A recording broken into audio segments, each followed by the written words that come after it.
The life of every Fire Lord. Avatar.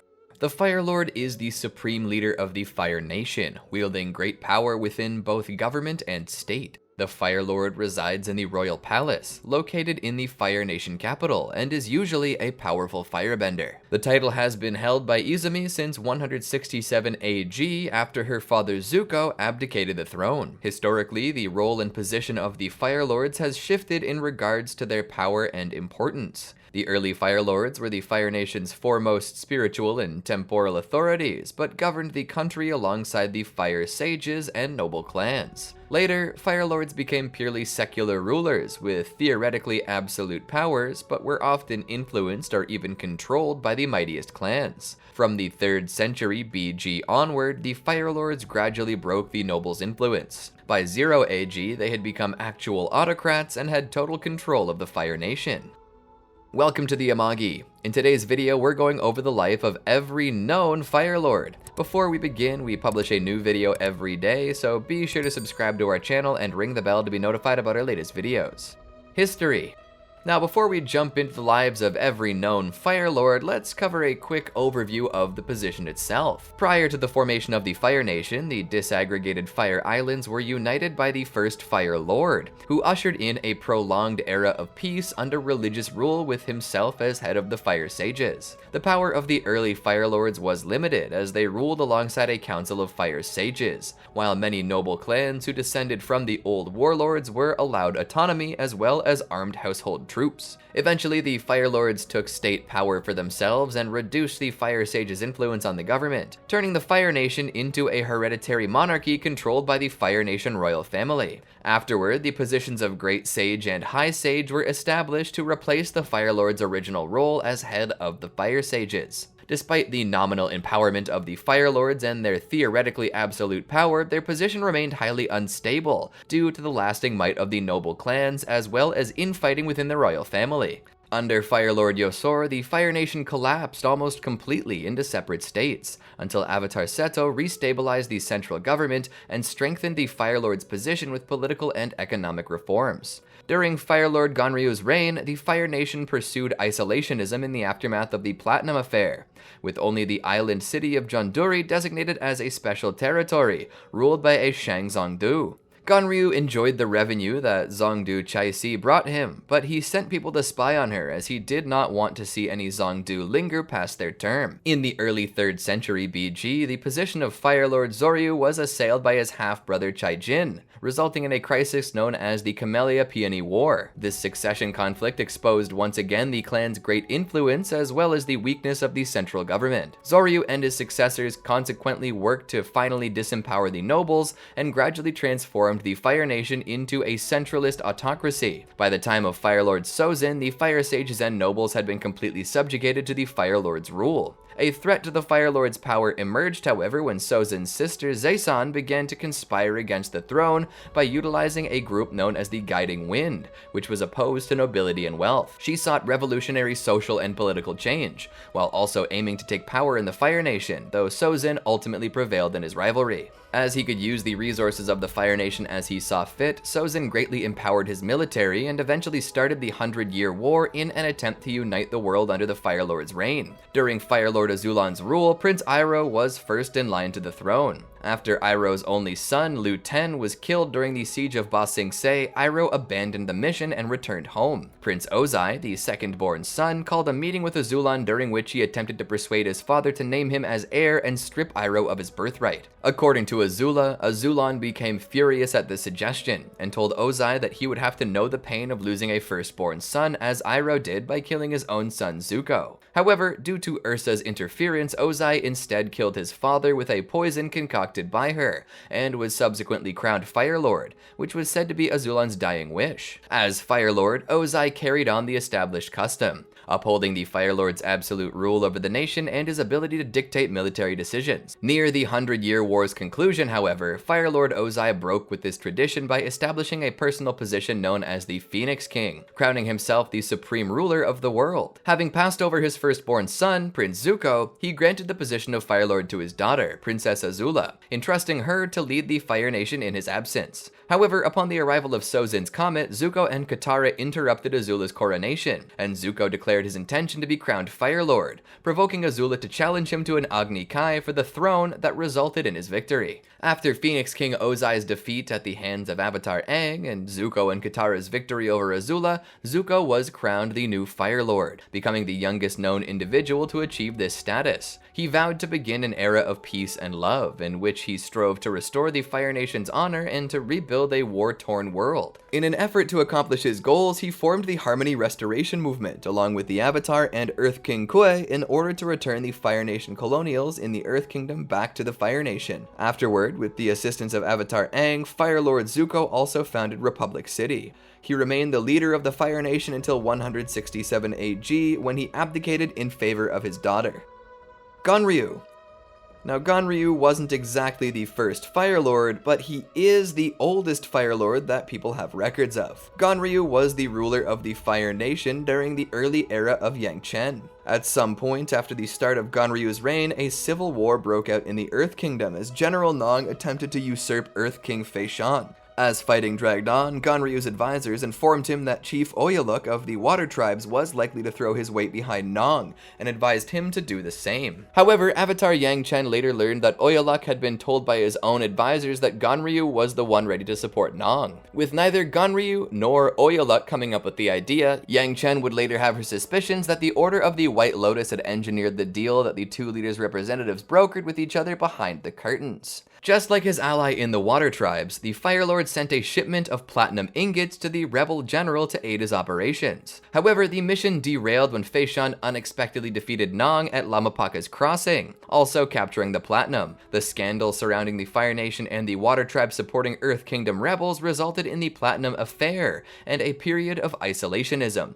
as Earth King Fei Shan cut off economic contracts. As trade remained important, however, the Shang merchants were organized as neutral intermediaries. Just as the other rulers, Gonryu eventually became wary and envious of the Shang's growing wealth and power, especially the Shang city of Jonduri under Zongdu Chaisi. Gonryu enjoyed the wealth that Chaisi's territory brought him, but sent agents to spy on her, as he did not want to see any Zongdu linger past their term. Chaisi eventually began to concoct a plan that would allow her to form her own true fiefdom and eliminate the threat of the world leaders. She started to plan the Unanimity Project, secretly developing the unprecedented technique of combustion bending. She planned to use this to assassinate Gonryu, Fei Shan, and Oyaluk in one fell swoop at the convocation of world leaders and Zongdus in Taku in the year 17 of the era of Yang Chen. However, Zongdu Henshe instead gathered the combustion benders for a display of the Shang's power in Bin-Er. Yang Chen managed to apprehend the combustion benders and covered up the incident as a spiritual disturbance. Several months after this incident, she met with Fire Lord Gonryu to discuss the upcoming convocation between the world leaders and Zongdus to approve the terms of renewal to the Shang system.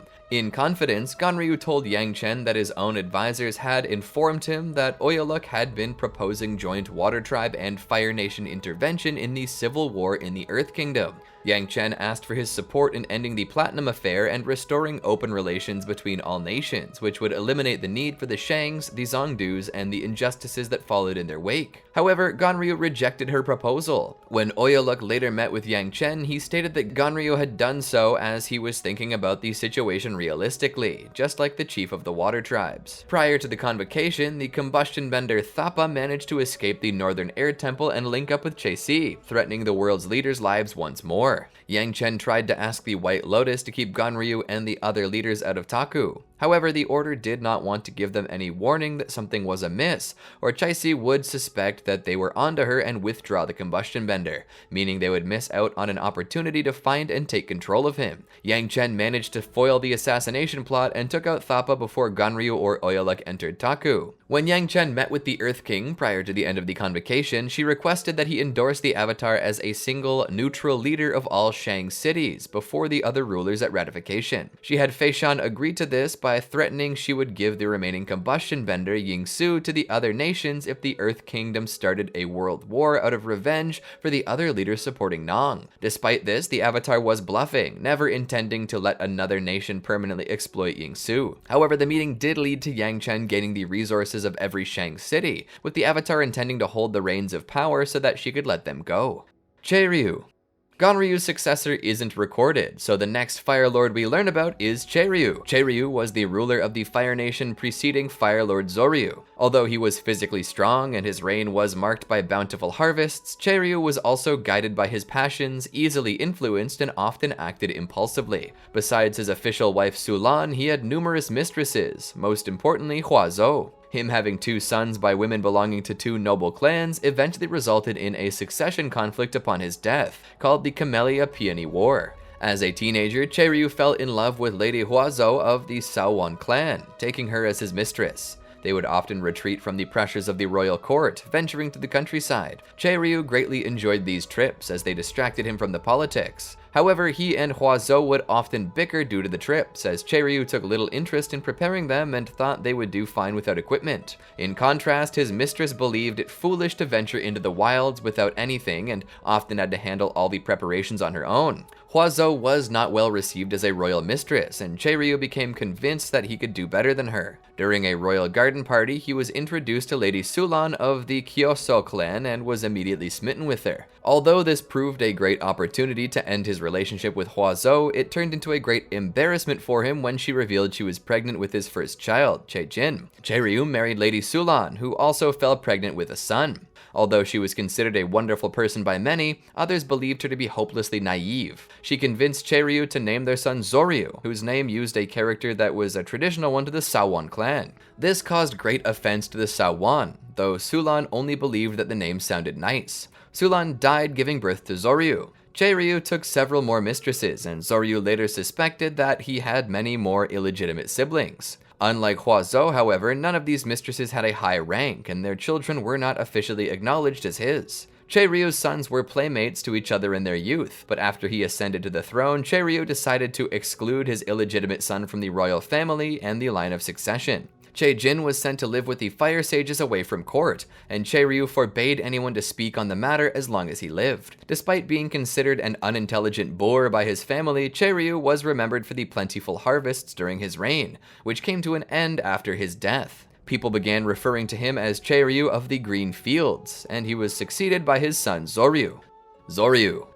Zoryu was the first and only legitimate child of Fire Lord Chaeryu and his wife, Lady Azulon of the Kyoso clan, who died giving birth to him. His own name caused offense to the Saowon clan as it made use of a Zou character that was traditional to them. Zoryu had an illegitimate elder half-brother, Chaeryu, born to his father's former mistress. Though Zoryu and Chaeryu were playmates for a time, the latter eventually was sent away to the fire sages so as to exclude him from the line of succession, and he was not to be spoken about for the remainder of Chaeryu's reign. He became a personal student of the firebending master Heiran, who served as head mistress at the Royal Fire Academy for Girls. Although Chaeryu's reign was considered bountiful, the nation's fortunes came to an end when Zoryu ascended to the throne. Both the crops and the fisheries began to fail, and several older fire sages began to believe that the spirits of the islands had grown unhappy and turned their backs on the people. Chaeryu returned to court as a liaison for the High Temple, and although Zoryu was initially delighted, his brother had been embittered by their father's treatment and sought to claim the throne for himself. He emboldened his position at court,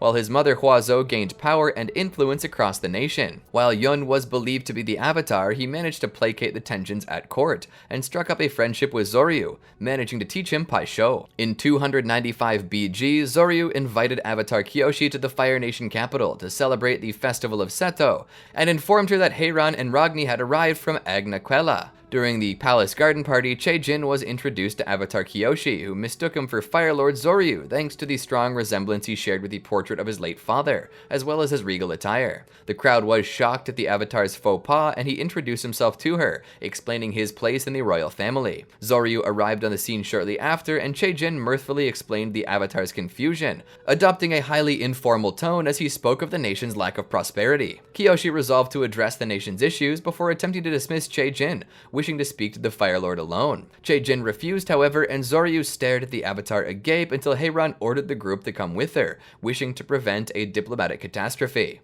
Aside, Heiran, Rangi, and Zoryu explained the political tensions in the Fire Nation, as Kyoshi and Atuat listened in. As his personal mentor, Heiran asked for permission to speak beyond her station, before reprimanding the Fire Lord for showing weakness. Although he wished that the Avatar's presence would smooth over tensions, he raised that Kyoshi had practically blessed Chaejin's reign with her mistake. Heiran departed with Atawat when her health declined, and Zoryu was left with Rangi and Kyoshi. He reminisced about Yun's aptitude at court before giving his condolences to Kyoshi and Rangi. Not too long after Kyoshi informed him about Chaeryu's portrait, where the artist had depicted the Sawan camellia of Chaejin's maternity overshadowing Zoryu's peony. Despite the social faux pas that had occurred earlier, the Avatar's private discussion with the Fire Lord had led the two leaders to gain respect for each other. Kyoshi was grateful to have connected with Zoryu since it had been a very long time since she had connected with someone her age. At that moment, the trio was interrupted by the nobility's shock at Yun appearing on the Avatar's dais. After Kyoshi and Rangi began to battle Yun, Zoryu retreated to the throne room and bemoaned the deaths of Chancellor Dairian,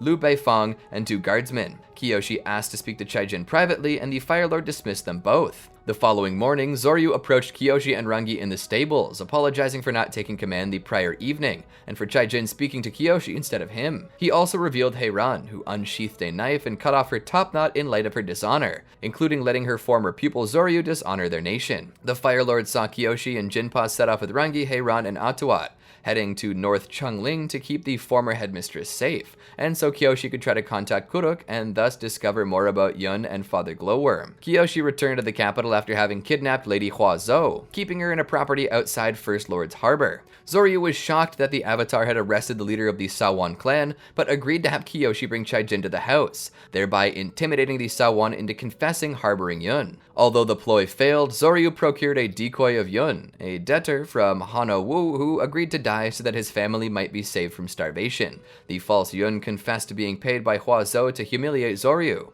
The Fire Lord ordered his citizens to seize the Sawan traitors, the Kyoso being the first to act. None of the clans who had originally supported the Sawan objected to the decision. As the nobles turned on one another, Kyoshi rushed to Yun's side, deducing that he was a fake. Kyoshi approached Zoryu in the war room, where he was standing beside a strategy table for a portrait. He confessed to using a double and told the Avatar that the Sawan would be rounded up, arrested, and killed. Kyoshi pointed out the chaos would resume if the real Yun were found, which Zoryu acknowledged, responding that the Fire Lord had bought more time for Kyoshi to find the real Yun.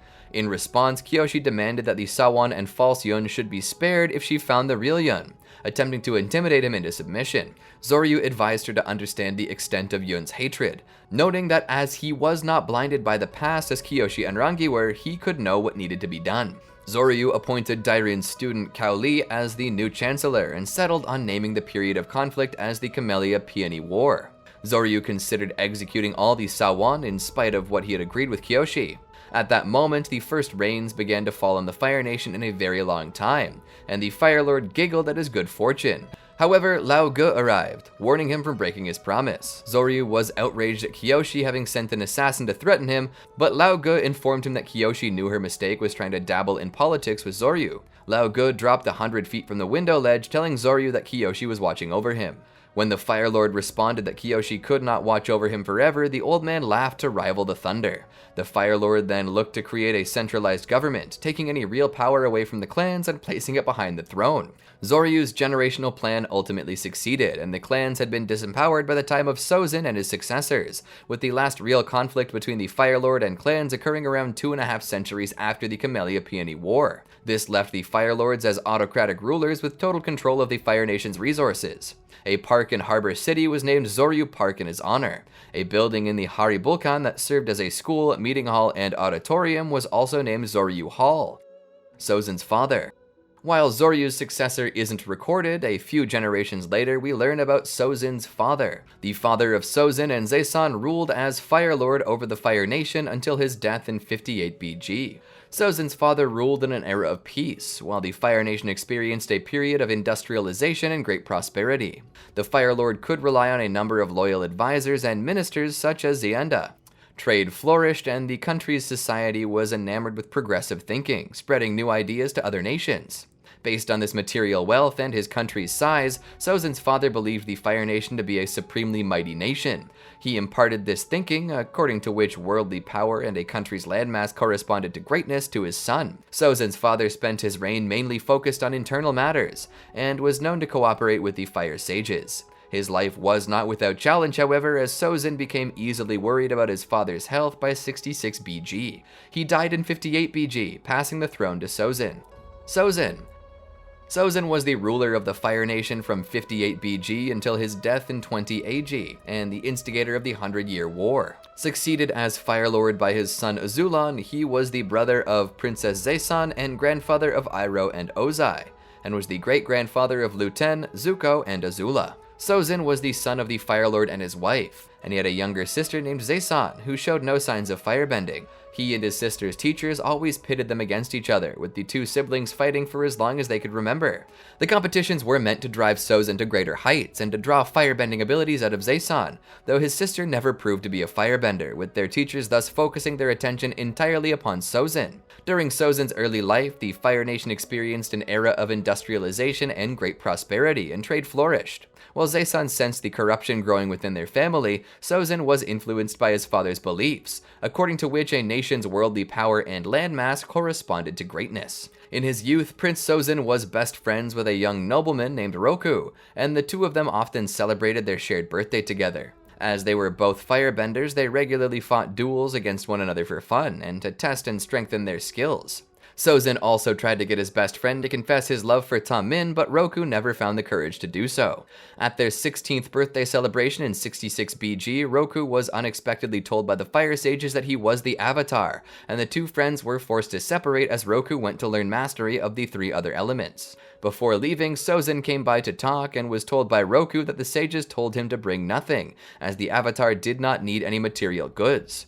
By this statement, Sozin gave him a gift, the headpiece worn by the Crown Prince of the Fire Nation, hoping that he was at least allowed to have that. Soon after Roku had departed and begun his airbending training, international tensions rose due to the Earth Kingdom laying claim to one of the Fire Islands. Believing his friend could solve this issue, Sozin requested Roku's help in defending the Fire Nation's interests. In 58 BG, Sozin ascended to the throne following the death of his father. The earliest years of his reign saw the last true conflict between the Fire Lord and the noble clans, which was won by the Fire Army in a decisive victory commanded by General Araso Aiko. The nation was considered to be finally united under the throne. After bringing the warring families to heel, Sozin made great strides toward progress in his country, uplifting the poorest of the nation. Sozin was greatly interested in technological advancement, and he jump-started his nation's development of coal-powered vessels, thus creating hundreds of jobs for the poorest members of society, building a great fleet. Materials for the fleet were scarce, and the Fire Nation began to come into numerous conflicts with the Earth Kingdom over resources, which Sozin quietly used to stoke anti-Earth Kingdom sentiment in his nation. Despite his political machinations, scholars and diplomats attempted to open relations with other nations, and share their knowledge there to further Fire Nation knowledge. Sozin encouraged his people to look for knowledge in other nations, but within his borders he tried to preserve Fire Nation culture. The largest roadblock to this was the growing friendship between the Fire Nation nobility and the air nomads,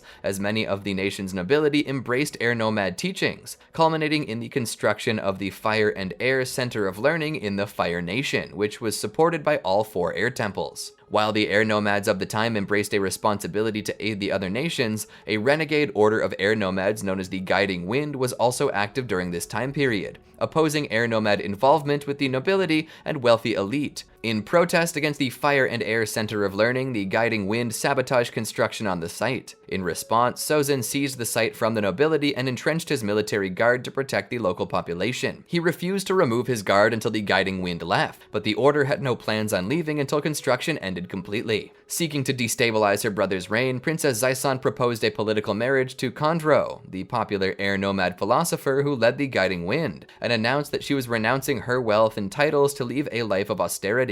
Sozin almost could not control his rage when this happened, and he began to view the Guiding Wind as an even more severe threat, viewing their opposition to nobility as a direct threat to his power. To counteract his sister's influence, Sozin began nationalistic propaganda campaigns targeting the poorest members of society. There were also reports of members of the Guiding Wind committing acts of violence throughout the Fire Nation, which violated their ethics and principles. Gonryu began to suspect the involvement of the Fire Lord or his supporters in these events. Sozin's actions with the Fire and Air Center of Learning eroded his political support among the nobility. However, in a show of power as Fire Lord and wanting to appear more fearsome than his father, he began to organize the dragon hunts. While only a few dragons were hunted and killed at first, the nobles embraced the sport voraciously.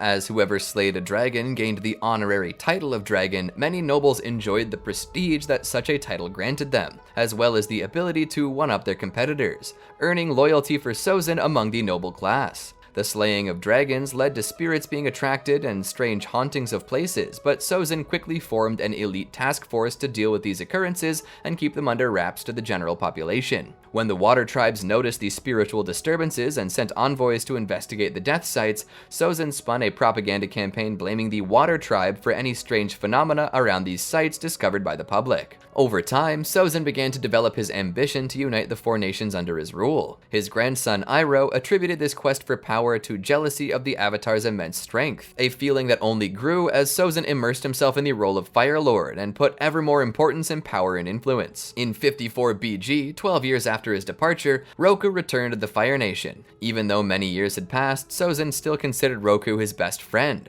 and warmly greeted him upon his return. The Fire Lord even willingly ignored old customs of respect for the Avatar and happily hugged Roku just like in their youth. A few months later at Roku's wedding, the Fire Lord took the position of Roku's best man. However, Sozin also saw the wedding as his best opportunity to talk with his friend about his future plans. Subsequently, the Fire Lord approached Roku shortly after the wedding and took a walk with him. Sozin commented that the Fire Nation was going through a period of great prosperity and wealth, and told Roku that together the two of them could spread it throughout the world by expanding the empire, to create a brighter future. However, Roku was greatly disturbed by this, telling Sozin that the four nations were meant to be separate and that he should not think of this again. The Fire Lord asked his friend to at least consider the possibilities, but Roku remained firm and stated that it would be the last he ever wanted to hear of such things. Despite Roku's warnings, Sozin prepared for the unification of the nations through war. He continued to greatly expand the Fire Nation's already powerful army and navy and ordered the establishment of colonies in the Earth Kingdom. 17 years later, however, Roku was traveling in the Earth Kingdom on Fang, and he discovered the colonies and came to the Fire Nation capital to rebuke him. The Fire Lord was outraged that the Avatar, still a Fire Nation citizen, dared to treat him like that. Sozin warned his former friend that their loyalty is to their nation first. Anything less would make him a traitor. Roku, however, replied that the Fire Lord should not challenge him as it would only end badly, leading Sozin to wrathfully attack him when his back was turned. The two engaged in a short battle, with Roku defeating Sozin and then leveling the palace's throne room in the Avatar state. Roku spared his life because of their past friendship, but warned him to never move forward with his plans again or it would result in his permanent end. 25 years later, Roku's home island was consumed in a volcanic eruption so massive that Sozin could see it and feel it from 100 miles away. The Fire Lord flew in on his dragon to assist his old friend. The two used their bending to try to contain the lava flow, but were hindered by poisonous gases, which eventually overwhelmed Roku, leaving him lying on the ground and begging for his old friend's help. Sozin suddenly realized, however, that Roku's death would allow him to fulfill his plans, and left his old friend to die along with his dragon, Fang. With Roku gone, Sozin continued his military buildup, covertly preparing for a global war by further increasing the Fire Army's manpower and building a massive fleet of warships. 12 years after Roku died, Sozin used the power of a comet to enhance the abilities of his firebending army, and launched simultaneous attacks on all other nations. Most importantly, he organized a massive genocidal assault on the air nomads in an attempt to kill the new Avatar and break the Avatar cycle. However, Sozin failed, as Aang had run away from the air temples sometime before. Sozin spent the rest of his life searching in vain for the last airbender. After the comet passed, he had a son, Prince Azulon. Sozin favored his son over another family member, thereby contributing to a trend of antagonism and rivalry that would plague the royal family for generations. One of his lesser-known military accomplishments during this period was the Battle of Han Tui, which was applauded as a magnificent display of skill and military cunning. He also fortified the Fire Nation capital, designing a new road from the harbor to Haribulkan. As the dragon hunts continued throughout Sozin's reign, they became increasingly intense, and the dragons were driven to the brink of extinction. As his reign carried on and the war escalated, Sozin established a cult of personality centered upon himself and the royal family, one that would be upheld through the reigns of Azulon and Ozai after him. Numerous monuments were constructed in reverence of himself, and the imperialist regime enforced various forms of propaganda that established Sozin as a higher, benevolent being. Such propaganda included the false claim that the air nomads possessed an army when in truth they were a pacifist culture. Additionally, Sozin ordered that the Dragonbone catacombs be sealed off so that all Fire Nation history recorded before his reign would be erased from the national conscience, making it appear as if Fire Nation history began with himself. He also outlawed same-sex relationships during his later reign, possibly due to his lasting hatred for his sister Zaison, who had been in a relationship with an air nun. In 20 AG, Sozin died at the age of 102, Chaeryu, and it was rumored that he lived to be older due to the influence of the power of the comet. Fire Nation schools taught that he died peacefully in his sleep, an old and successful man, though in Sozin's own last testament, he reminisced about how his younger years used to be brighter. Sozin, like all Fire Lords, was buried in the Dragonbone catacombs, and he was succeeded by his son Azulon.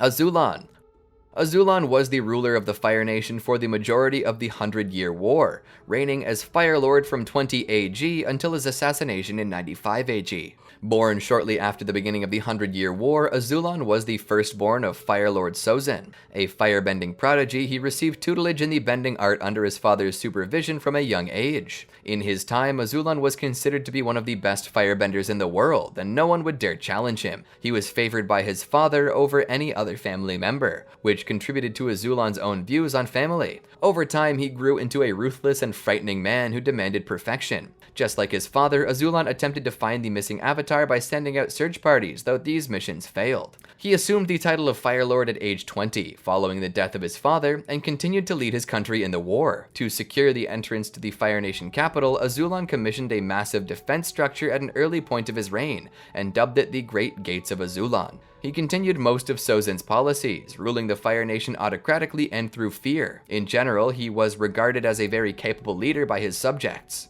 Eventually, Azulon married a woman named Ayla. Around 45 AG, they had their first son, Iroh, his mother's namesake. About 10 years later, a second son was born, and they named him Ozai. Azulon left a strong impression on both of his sons, and Iroh would eventually strive to be a great general to honor his father. Azulon generally favored Iroh over Ozai, contributing to the brothers' antagonism. Despite his strong leadership, Azulon cared very little for the people of his nation, and was more interested in world domination, a quality he passed down to Ozai. Azulon secured many victories against the Earth Kingdom during his reign, expanding Fire Nation territory and increasing colonization in the continent. Under his leadership, the Fire Nation continued to push the Earth Kingdom forces east toward the capital of Ba Sing Se. Azulon was also responsible for the near-complete destruction of the Southern Water Tribe. Starting around 40 AG, he began ordering attacks on the tribe's main city and villages, in an attempt to deprive its people of their ability to resist the Fire Nation. These Southern Raiders were created to carry out the later raids. The raid's main objection was to capture or kill the tribe's waterbenders, who were seen as a threat to the Fire Nation dominance in the region, and to look out for the possible appearance of a Water Tribe avatar. These raids were successful. When Azulon was informed that the alleged last Southern Waterbender had been killed, he ordered the raids to cease, satisfied that he had eliminated the Southern Water Tribe's potential to impact the war effort. By the time of his death, the Southern waterbending style was effectively extinct. When Azulon was in his 80s, he sought to arrange a proper marriage for his second son, Ozai. The Fire Sages had told Azulon that the pairing of the Avatar's granddaughter with his son would yield a bloodline of great power. Believing this prediction, Azulon began to search for the Avatar's family. Roku's descendants proved difficult to find, possibly by his own design. Eventually, the Fire Lord found family in the small town of Hira'a on the outer Fire Nation. Upon securing Ursa's location, Azulon and Ozai personally traveled to the backwater village to arrange the marriage. After visiting Ursa's father, the town's magistrate, they waited for the girl's return from her theater rehearsal. Upon Ursa's arrival, Azulon warmly introduced himself and his son to his future daughter-in-law, and announced their intention to arrange a marriage. Ursa accepted the proposal, and they prepared to travel back to the capital city. However, when they departed from Hira'a, a commoner blocked their way, demanding that they release her. Azulon ordered his bodyguards to deal with him, but before the conflict escalated, Ursa intervened. She persuaded Ozai to leave the man unharmed and convinced the commoner to go home. After this event, Azulon and his family continued their journey back to the capital. Shortly afterward, Ozai and Ursa married. In 95 AG, shortly after the death of Iroh's son, Lu Ten,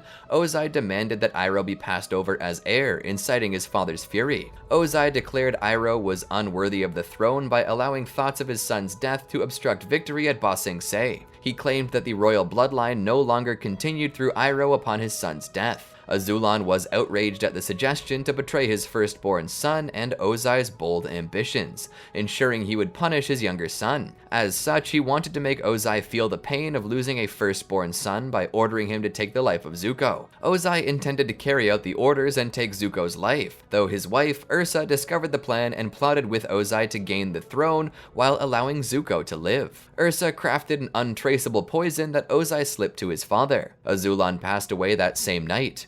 He received a cremation the following day, during which his many political achievements were mentioned and honored. In the process of cremation by the hands of the Fire Sages, the High Sage crowned Ozai Fire Lord, as was Azulon's alleged dying wish. News of Azulon's death and Ozai's ascension devastated Iroh. Left as a broken man after the death of his son and father, he did not contest the succession. Azulon continued to be widely respected in the Fire Nation following his demise. By the time of his death, a play named Azulon's Legacy had been created in his honor, portraying him as a military and political genius. However, the play also claimed that Ozai was Azulon's destined successor, ignoring the royal family's succession conflict.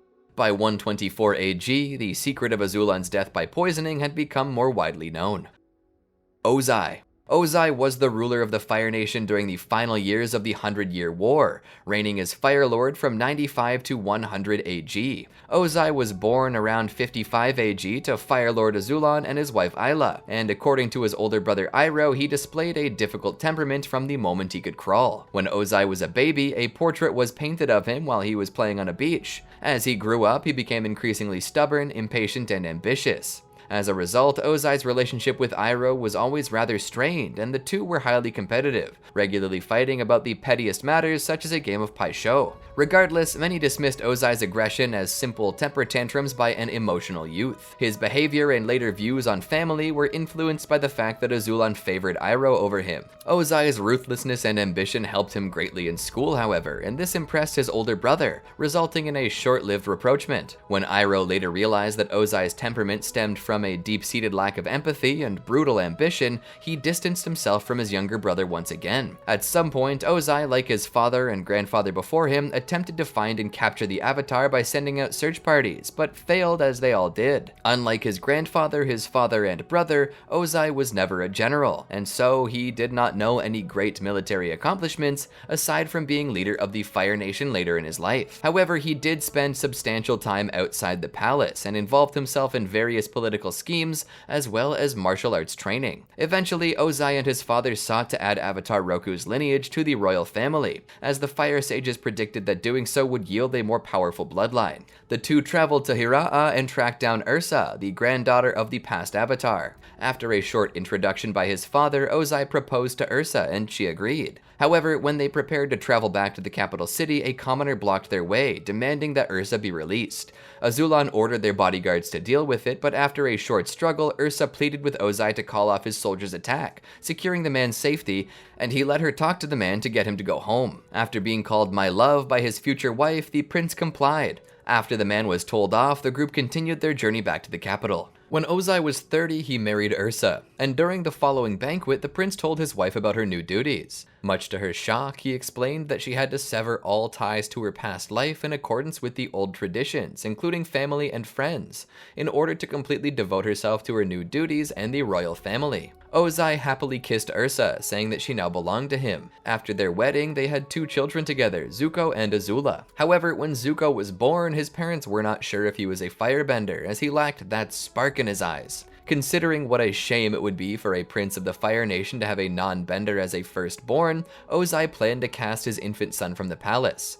However, Ursa and the Fire Sages pleaded with Ozai to give Zuko a chance, and the prince eventually gave in. The young family made frequent vacations to Ember Island in order to relax. On a vacation around 87 AG, Zuko nearly drowned in an attempt to help a turtle crab. When the tides were pulling his son further out into the sea, Ozai dove in the water and rescued Zuko, who spent the remainder of the day in the care of his mother, recovering from the experience. Ozai would later muse that he had attempted to be a good father in his children's early years, a statement with which both his children agreed. However, Ozai soon began favoring Azula. When his daughter began to consciously firebend at an early age, Ozai realized that she was a prodigy and was overjoyed. Seeing Ursa's discomfort over Azula's destructive potential, he teased his wife to praise their daughter as he did. Ozai would continue to shape Azula as he saw fit, encouraging not just her natural talents, but also her cruelty and perfectionism. Aware of his wife's longing for her previous life, he had ordered her servant to file away all the letters Ursa secretly attempted to have someone smuggle outside the palace. However, one day when he was training, the elderly woman came to him with a letter she felt needed the prince's attention. After he read it, he yelled out the impossibility of the secret the writing contained and crumpled the letter in his hand. Consumed by the information he had learned from Ursa's letter, he grew even more bitter toward his wife and eldest child. He called a Yuyan archer, Vachir, to the palace and ordered him to travel to Hira'a in order to kill Ikem, Ursa's former boyfriend. Months later, during a family dinner, Ozai listened to Azula's animated recollection of how she showed up her firebending teacher, Master Kunyo, much to the latter's displeasure. He sided with his daughter when she posed that Kunyo was wrong about how one creates the biggest fire blast, noting that he would send the firebending teacher to the colonies. When Zuko tried to speak in Kunyo's defense, however, Ozai snapped at his son, telling him he had no right lecturing Azula about firebending, considering that even though she was a year younger, she was already more advanced in the bending art. Ozai went on, telling him that he was not even sure that Zuko had been a bender at first, and that he had been lucky his mother and the fire sages had come to his rescue, as he'd been planning to cast him over the palace wall for being a non-bending disgrace. He finished by telling Zuko that Azula never had needed that kind of luck and that he had been lucky to be born. At that moment, a palace servant alerted Ozai to the return of Vachir, and Ozai promptly left the room. Ozai met the archer at one of the palace balconies and listened to his recollection of his adventures. The prince was informed that Vachir had failed to track down Ikem as the man had disappeared in the Forgetful Valley, where he was assumed to have perished on his own. Ozai, however, was not satisfied with this, deeming it all to be conjecture. He dismissed the archer, commanding him to resign from the Yuyan archers as his failure made him unsuitable to be part of the elite fighting group. Afterward, Ozai went down to Ursa's quarters and confronted her about the letter she had sent Ikem, reminding her that she was supposed to forget her old life and that any communication with her past life was treasonous. Even though he deemed Zuko to be evidence of her treacherous act, he stated that he would not kill the boy, proclaiming himself to be merciful. However, he took pleasure in informing his wife that he had sent an assassin after Ikem and that he had been successful, breaking her heart. When Ursa told Ozai that Zuko was indeed their son, Ozai replied that he had already known that, as he had sent spies to keep an eye on Ursa months before their wedding, but was angry as to why she would write such an obvious lie. When Ursa replied that she wished for Zuko not to turn out like Ozai, the prince said that he would be sure to treat their son like that of a treacherous dog, and every time he would wound Zuko with harsh words, he would be fulfilling his mother's wish. Around 94 AG, Ozai's older brother Iroh began the 600-day siege of Ba Sing Se, the Earth Kingdom capital, which ended when Iroh's only son, Lu Ten, died in battle. This led Ozai to request that his father, Fire Lord Azulon, revoke Iroh's birthright as crown prince, allowing Ozai to inherit the throne instead of Iroh. Ozai explained that without an heir, the line of the Fire Lords would end with Iroh, while Ozai still had 2 children. Azulon became furious, refusing to betray his firstborn son's right to the throne. As punishment, Azulon ordered Ozai to kill his own son Zuko so he would understand Iroh's pain. Ozai retreated to his own chambers to wait for Zuko to fall asleep, as it would be merciful so he would not feel a thing. Having learned of the order from the eavesdropping Azula, Ursa pleaded with him to spare Zuko's life, but Ozai countered that he had no choice since it would be treason to refuse the Fire Lord's command. As a last resort to save Zuko, Ursa offered Ozai what he desired most in exchange for Zuko's life, the throne. She would concoct an untraceable poison and turn it over to Ozai to do whatever he wished. Ozai agreed to this on the condition that his wife would leave the palace, believing that he too may be poisoned one day. Ursa tried to take Zuko and Azula with her, but Ozai assured her that they'd be safe in his hands as long as she kept her word, and threatened to hunt them all down if she tried taking their children. Shortly thereafter, Ursa made the poison and turned it over to him, and he snuck into Azulon's room that same night to end his father's life. The next morning, Azulon was found dead in his bed. His cremation took place a little later, and while Ozai and his 2 children were present, the Fire Sages announced Azulon's alleged dying wish, that Ozai would be his successor. The High Sage subsequently crowned the former Prince Fire Lord, whereupon those present hailed him as their new ruler and bowed to him. The coronation ceremony was accompanied by a great celebration in the capital's lower class areas. As part of these festivities, a new play named Azulon's Legacy was performed to the masses. The play portrayed Ozai as Azulon's destined successor, ignoring the conflict within the royal family. After assuming power, Ozai mostly continued the policies of his father and devoted himself to furthering the Fire Nation's quest for world domination. He quickly proved to be an even worse autocrat than Azulon, however, expecting total loyalty and subordination from all those around him. Ozai did not hesitate to eliminate any of his advisors or other Fire Nation citizens who questioned his orders, exiling, executing, and imprisoning them. Even the children of such critics were sometimes punished alongside their parents. Military commanders who proved reluctant to follow his commands were replaced by others who were more subservient. However, unlike his father, Ozai was generally more willing to make deals with renegades and outlaws if it furthered his goals. Accordingly, he made a secret deal with the Crimson Sails Armada, a coalition of pirates and rebels who had harassed the Fire Navy for decades. In return for covert payments by the Fire Nation government, the Crimson Sails Armada would stay out of the Fire Lord's way. The agreement held for the remainder of Ozai's reign, cementing the Fire Nation's control over the world's oceans. Ozai's rule also saw major industrial and technological advances, and he favored those who strengthened the Fire Nation through new technologies. For instance, he supported a secret project by War Minister Qin to construct a massive Fire Nation drill to bore through Ba Sing Se's walls. In contrast, he had no interest in spirituality and stripped the Fire Sages of most of their remaining power. Despite familial ties, Zuko bore the brunt of his father's cruelty. 2 years prior to Aang's discovery at the South Pole, 13-year-old Zuko spoke out in Ozai's war room against a general's plan to sacrifice novice troops in pursuit of victory. Angered by his impudence, Ozai demanded Zuko to duel in an Agni Kai, not with the general whom he had disrespected, but with Ozai himself. Seeing the Fire Lord in the arena, Zuko fell to his knees, pleading for forgiveness and refusing to duel his own father. Ozai demanded the young prince rise and fight for his honor, but Zuko refused to do so. For his perceived cowardice and disrespect, Ozai badly burned the left side of Zuko's face, permanently scarring him. He subsequently exiled Zuko from the Fire Nation under orders to not return until he had done the impossible, capture the long-lost Avatar who had been missing for nearly 100 years. This was meant to be an easy way of getting rid of Zuko, as all previous Fire Lords failed to find the Avatar. Ozai assumed that his son would never find anything, and thus remain in exile for the rest of his life. With the Avatar's sudden reappearance as the 12-year-old airbender Aang, Ozai became more aggressive in his pursuit of victory. Distrusting his son's competence, he promoted Zuko's rival Zhao from commander to admiral to increase his chances of capturing the Avatar. Admiral Zhao was thwarted in his mission by Ozai's brother Iroh, who committed treason in an effort to stop Zhao from killing the Water Tribe's patron Moon Spirit. Ozai expressed distaste at what he saw as his brother's treachery and his son's failure by giving his daughter Azula the task of capturing both Zuko and Iroh. Not long after, the Fire Nation drill was finally completed and ready to assault Ba Sing Se. Ozai took a personal interest in this operation and sent a fleet of tundra tanks to guard the massive machine. After the successful coup of Ba Sing Se, Ozai had almost successfully taken control of the world. Eventually, he spoke with his son Zuko, who had regained his honor by supposedly killing the Avatar and helping Azula to conquer Ba Sing Se. This was the first and only time Ozai felt proud of his son. In a war meeting with his generals the day before the eclipse, Ozai learned from Zuko that even though the Earth Kingdom had been officially conquered, its citizens would not accept defeat as long as they had hope. Following Azula's recommendation, Ozai concluded that the only way to end Earth Kingdom resistance was to use the power of Sozin's comet to burn it to the ground, as had been done with the air nomads 100 years prior. During the eclipse on the Day of Black Sun, Ozai evacuated the capital city in preparation for the invasion and hid in a heavily guarded underground bunker. Zuko showed up and demanded permission to speak with his father.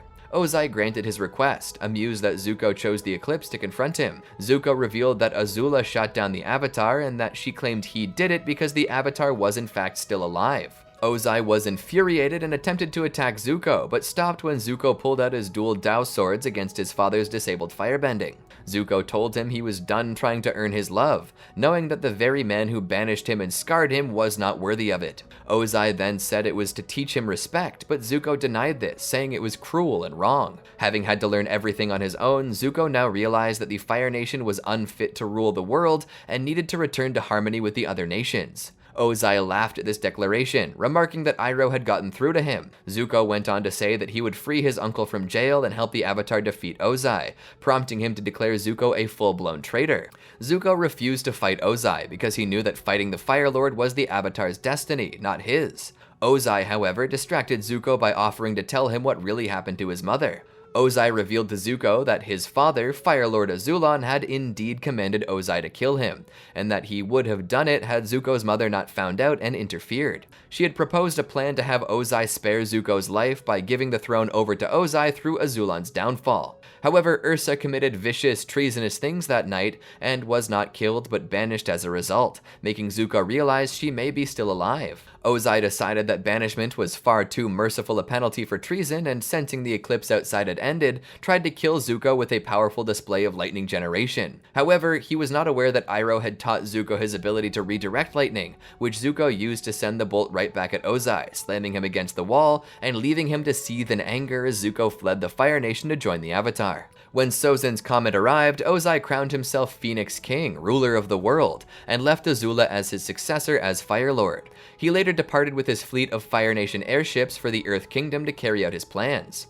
When he reached the Earth Kingdom, he began his attack but was quickly repelled by Avatar Aang, who destroyed his airship. Ozai prepared to battle with the Avatar for control of the world, declaring that the universe had delivered Aang to him as an act of providence, while his father, grandfather, and son had all failed to capture him. Aang asked Ozai to stop the 100-Year War, but instead Ozai began his attack. For much of the battle, Ozai had an advantage due to the power of Sozin's comet enhancing his already powerful firebending. Aang was at a great disadvantage due to his unwillingness to harm or kill the Fire Lord. Eventually, Ozai overwhelmed and cornered Aang, whom he proceeded to mock for having such a peaceful nature and for being the last of his race. Determined to finish off the Avatar, Ozai accidentally unblocked Aang's 7th and final chakra, prompting him to enter the Avatar state. While in this state, Aang easily gained the upper hand. Using a combination of all 4 bending arts, Aang went on the offensive. Though he tried to defend himself, Ozai quickly realized he no longer had the upper hand and was forced into a fighting retreat. Eventually, Aang caught up with him and pinned him down before preparing to deliver the final blow. Before it could be delivered, Aang regained control and voluntarily left the Avatar state, still not willing to kill Ozai to win. Instead, Aang used an ancient type of bending power, energy bending, to strip Ozai of his firebending forever, finishing the fight peacefully without any casualties. Sokka, Toph, and Suki later arrived and taunted Ozai, powerless and weary from Aang's new ability, calling him the Loser Lord, Phoenix King of getting his butt whooped, and King of the guys who don't win, respectively. With the war over and Zuko crowned the new Fire Lord, Ozai was transferred to the capital city prison, located near the royal palace, where Iroh was once held. Zuko later visited him, saying that his banishment set him on the right path, and that Ozai could use his time in prison to reflect on his actions, let go of his pride, and allow remorse to show him the path that Zuko spoke of. Fire Lord Zuko promptly demanded that Ozai state Ursa's whereabouts, but he did not answer this question. Instead, he taunted Zuko about the stresses a Fire Lord could face while in office, and he expected Zuko to return soon to seek his help. Following his imprisonment, most of Ozai's loyalists were removed from their offices by Zuko, minimizing his influence within the nation. However, some revisionists actively sought to reinstate Ozai as Fire Lord, including the New Ozai Society, though ultimately these attempts failed. A year after the 100-Year War, Ozai's prediction proved correct as Zuko returned to him seeking advice on how to rule the Fire Nation and still be able to sleep peacefully. Enjoying the fact that his son had come groveling back to him, Ozai told a story about Zuko's early childhood, where his son's indecisiveness over which animal he would save, a turtle crab or a hawk, caused him to get into trouble when a wave washed him to sea. When Zuko did not understand why his father told him the story, Ozai simply dismissed the Fire Lord and ordered him to come back the next day with more tea. When Zuko returned with more tea, Ozai explained to him that the lesson to be learned from the memory was that there was no right or wrong in the world, as whatever the Fire Lord decided to do was right by definition. When Zuko refused to see this and was set on going through with peace talks with the Earth King, Ozai predicted that they would fail as the previously weak Earth King would be set on showing the world that he could be a strong and decisive ruler by leading his armies to the gates of Yudao. Zuko rejected Ozai's predictions again, which led the former firebender to the conclusion that Zuko trusted the Avatar more than he trusted himself. Sickened by this display of weakness from his own son, he demanded that Zuko leave his presence. After the solution of the Yudao crisis and the collapse of the Harmony Restoration movement, Zuko began his pursuit of information on Ursa's whereabouts. Because of Ozai's uncooperative behavior in this regard, Zuko requested help from his sister. Azula was placed in adjoining cells with her father, though they did not speak with each other for half an hour. When Zuko noticed that, he came to bring them tea in an attempt to make the situation more enjoyable. Azula grabbed hold of the tray with her teeth, however, and made Zuko fall over. This scene caused Ozai to grin, satisfied, but nevertheless he remained silent. After a short struggle, Azula told her brother that she wanted her and her father to have a dignified conversation in private. To Ozai's surprise, Zuko gave in to this request. During their following conversation, Ozai told his daughter of his past with Ursa and her letters from Ikem, information that could serve as an opportunity for Azula to take the throne from Zuko. Ozai was later visited by Ursa in his prison after the latter's return to the Fire Nation capital. Having heard of her arrival, Ozai confidently assured her that she was making a mistake by returning. Raising his voice in anger, he vowed to hurt her and everyone she loved. This threat left her unfazed, however, as she simply retorted that she could finally truly see him. While he tried to be big, he had a small heart and no room for love for anyone, including himself. Taken aback by her words, Ozai sputtered as she turned and walked away, demanding to her back that she turn around and grovel before him, but Ursa ignored him as she left the outer cell. Zuko. Zuko is a Fire Nation royal and firebending master who reigned as Fire Lord from 100 AG until his abdication in 167 AG. He is the eldest child and only son of Princess Ursa and Fire Lord Ozai. Born in 83 AG, Zuko was the firstborn child of Prince Ozai and Princess Ursa. From a young age, he was disdained by his father, an animosity that began shortly after the prince's birth. As the infant seemed to lack the spark in his eyes that is typical for most firebenders, the royal family was unsure if Zuko was a bender at all. Ozai, viewing a non-bender as firstborn as shame, planned to cast his son over the palace walls. Only when Ursa and the fire sages intervened did the fire prince give his newborn son a chance. Later on, it turned out that Zuko was a firebender and peace returned to the young family. Zuko's family made frequent vacations to Ember Island in the following years, and Zuko would later consider this time to be the only time when his family was actually happy. When he was 3, Zuko saw an eagle hawk attacking a turtle crab while playing at the beach. The little prince immediately rushed over to rescue the crab, feeling the urge to help the weak. However, when he had the animal safely in his arms, Zuko realized that the hawk would die of hunger without its prey. Unsure which side he should take, the prince was eventually surprised by a wave and carried out into the ocean. Zuko almost drowned before he was saved by his father. The little prince spent the remainder of the day in the care of his mother, recovering from the experience while vomiting seawater. As they got older, Zuko and Azula eventually grew apart, and he became the object of his sister Azula's manipulation, ridicule, and deception. Zuko felt that his sister began to show everyone that she's better than me, better at firebending and at gaining our father's affection. Meanwhile, Ozai began to openly scorn his son, his behavior attributed to Zuko's morality and alleged lack of talent, as well as a conflict between Ozai and Ursa. Zuko later stated that his father had been cold and cruel during his childhood. In contrast to their father, Zuko and Azula were both loved by Ursa, but their mother favored him over his sister, especially when Azula let her brother feel her increasing animosity, made apparent when Ursa, Zuko, and Azula would walk in the royal garden around 94 AG. Zuko happily talked with his mother until the prince saw his sister burning a flower in the garden. He promptly told on her to their mother, as he thought that Azula's action was wrong. When Ursa scolded the princess, Azula burned Zuko's bottom in retaliation. After sending Azula to her room, Zuko was consoled by his mother. Zuko tearfully lamented that he did not understand why Azula had to be so mean, as he had just done what he thought was the right thing to do. Later, Zuko and Ursa were once again walking from the royal garden when the prince decided to show his mother how Azula feeds turtle ducks. He then threw bread at a baby turtle duck, causing the animal's mother to bite Zuko in retaliation. Ursa quickly helped her son before explaining that, just as any mother, the turtle duck had defended her baby. Soon after, Azula approached and manipulated Ursa into letting Zuko play with her. The princess promptly created a game in which she knowingly set an apple on fire as it was sitting on her friend Mai's head. In panic, Zuko tried to help, causing him and Mai to fall into the nearby fountain to the amusement of Azula and Ty Lee. Just as Zuko was about to storm off in annoyance, Ursa returned with a letter from Iroh, who was leading the siege of Ba Sing Se, the Earth Kingdom's capital city.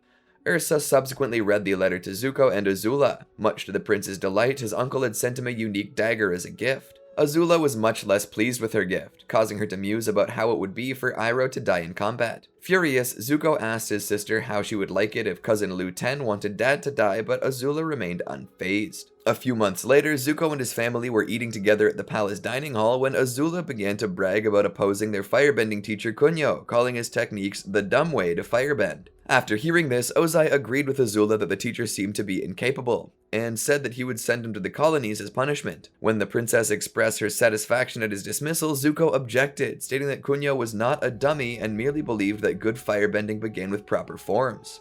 However, he was promptly silenced by his father, who was outraged by his son's behavior and scolded Zuko for daring to lecture his sister on firebending. When his father angrily asked Zuko how many more firebending forms his sister had already mastered over him, the intimidated prince meekly answered that his sister had mastered 14 more forms. Ozai continued to recount how he would have almost discarded Zuko because he thought he was a non-bender when the prince was born. Finally, Ozai told Zuko that Azula had been born lucky, while he had been lucky to be born, leaving his son completely devastated. When Zuko was 11 years old, his cousin, Lu Ten, died in combat at Ba Sing Se.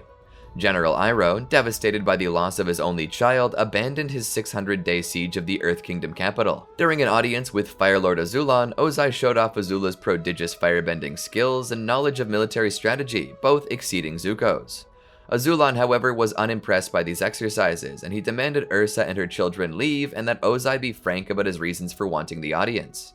Azula and Zuko eavesdropped on their conversation as Ozai voiced his desire to be made heir in Iroh's place, justifying his course of action by pointing out that Iroh's overwhelming grief and erratic behavior made the date of his return from war uncertain, and now he had no remaining heirs to carry on his line.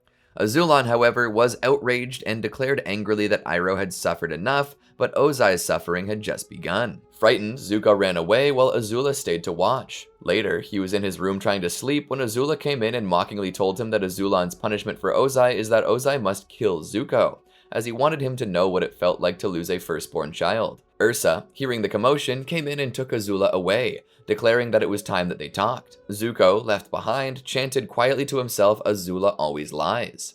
Later, he was awakened again, this time by his mother. She told her sleepy son that everything she had done to protect him, and instructed him not to forget who he was, no matter how much things change. The next morning, he immediately remembered what transpired the night before and ran frantically through the halls searching for his mother. He found Azula, who blithely told him that Azulon died the previous night and that their mother was missing. As she played with his pearl dagger, the gift from Uncle Iroh, she mocked him and noted their mother was not there to make her give it back. Eventually, he found Ozai in the gardens of the palace and demanded to know where his mother was. Ozai did not answer and he hung his head in sorrow. At Azulon's funeral, the fire sage conducting the ceremony named Ozai the new Fire Lord upon Azulon's apparent dying request. 2 years later, General Iroh allowed a persistent 13-year-old Zuko into a war council with Ozai and some of his generals. The young prince was instructed by his uncle not to speak during the meeting. However, when General Bujing outlined a plan to sacrifice an entire division of new recruits as a diversionary maneuver, Zuko fiercely spoke out against the general's suggestion, seeing it as a betrayal of the recruits' patriotism. This insubordinate outburst was seen as a grave insult, and Ozai demanded the prince participate in an Agni Kai. He agreed, unaware that it was not the general whom he had insulted, but his father. Zuko was confident in his firebending abilities to face the insulted general, but was surprised to discover his father was his opponent. He immediately became penitent and fell to his knees, refusing to fight, tearfully begging for his father's forgiveness. Ozai declared his refusal a sign of cowardice and another display of disrespect, affirming that he will learn respect and suffering will be his teacher. Ozai burned Zuko by permanently scarring the left side of his face, stripping him of his birthright and exiling him from his beloved homeland, declaring that he could return only after having found and captured the Avatar, who had disappeared nearly 100 years prior. It was a fool's errand by all accounts, but one to which Zuko clung desperately as his only hope of regaining his honor and everything he had lost. At this point, Zuko still believed that as Ozai's eldest child, it was his duty and destiny to ultimately become Fire Lord. Zuko spent the next 2 years at sea, fruitlessly and desperately searching for the Avatar. He searched the 4 air temples, beginning with the Western Air Temple, and scoured the world, searching even the most remote locations. Iroh accompanied Zuko during his exile, and the pair spent more than 2 years at sea with a small ship and crew. They were not royal guards or special forces, and may well have been banished themselves or were foolishly intent on serving under the popular General Iroh. They were often unhappy under Zuko, but obeyed his orders. Iroh often acted as if he considered the search an extended vacation, much to Zuko's annoyance. In reality, Iroh tried to guide him and make his nephew's journey one of self-discovery.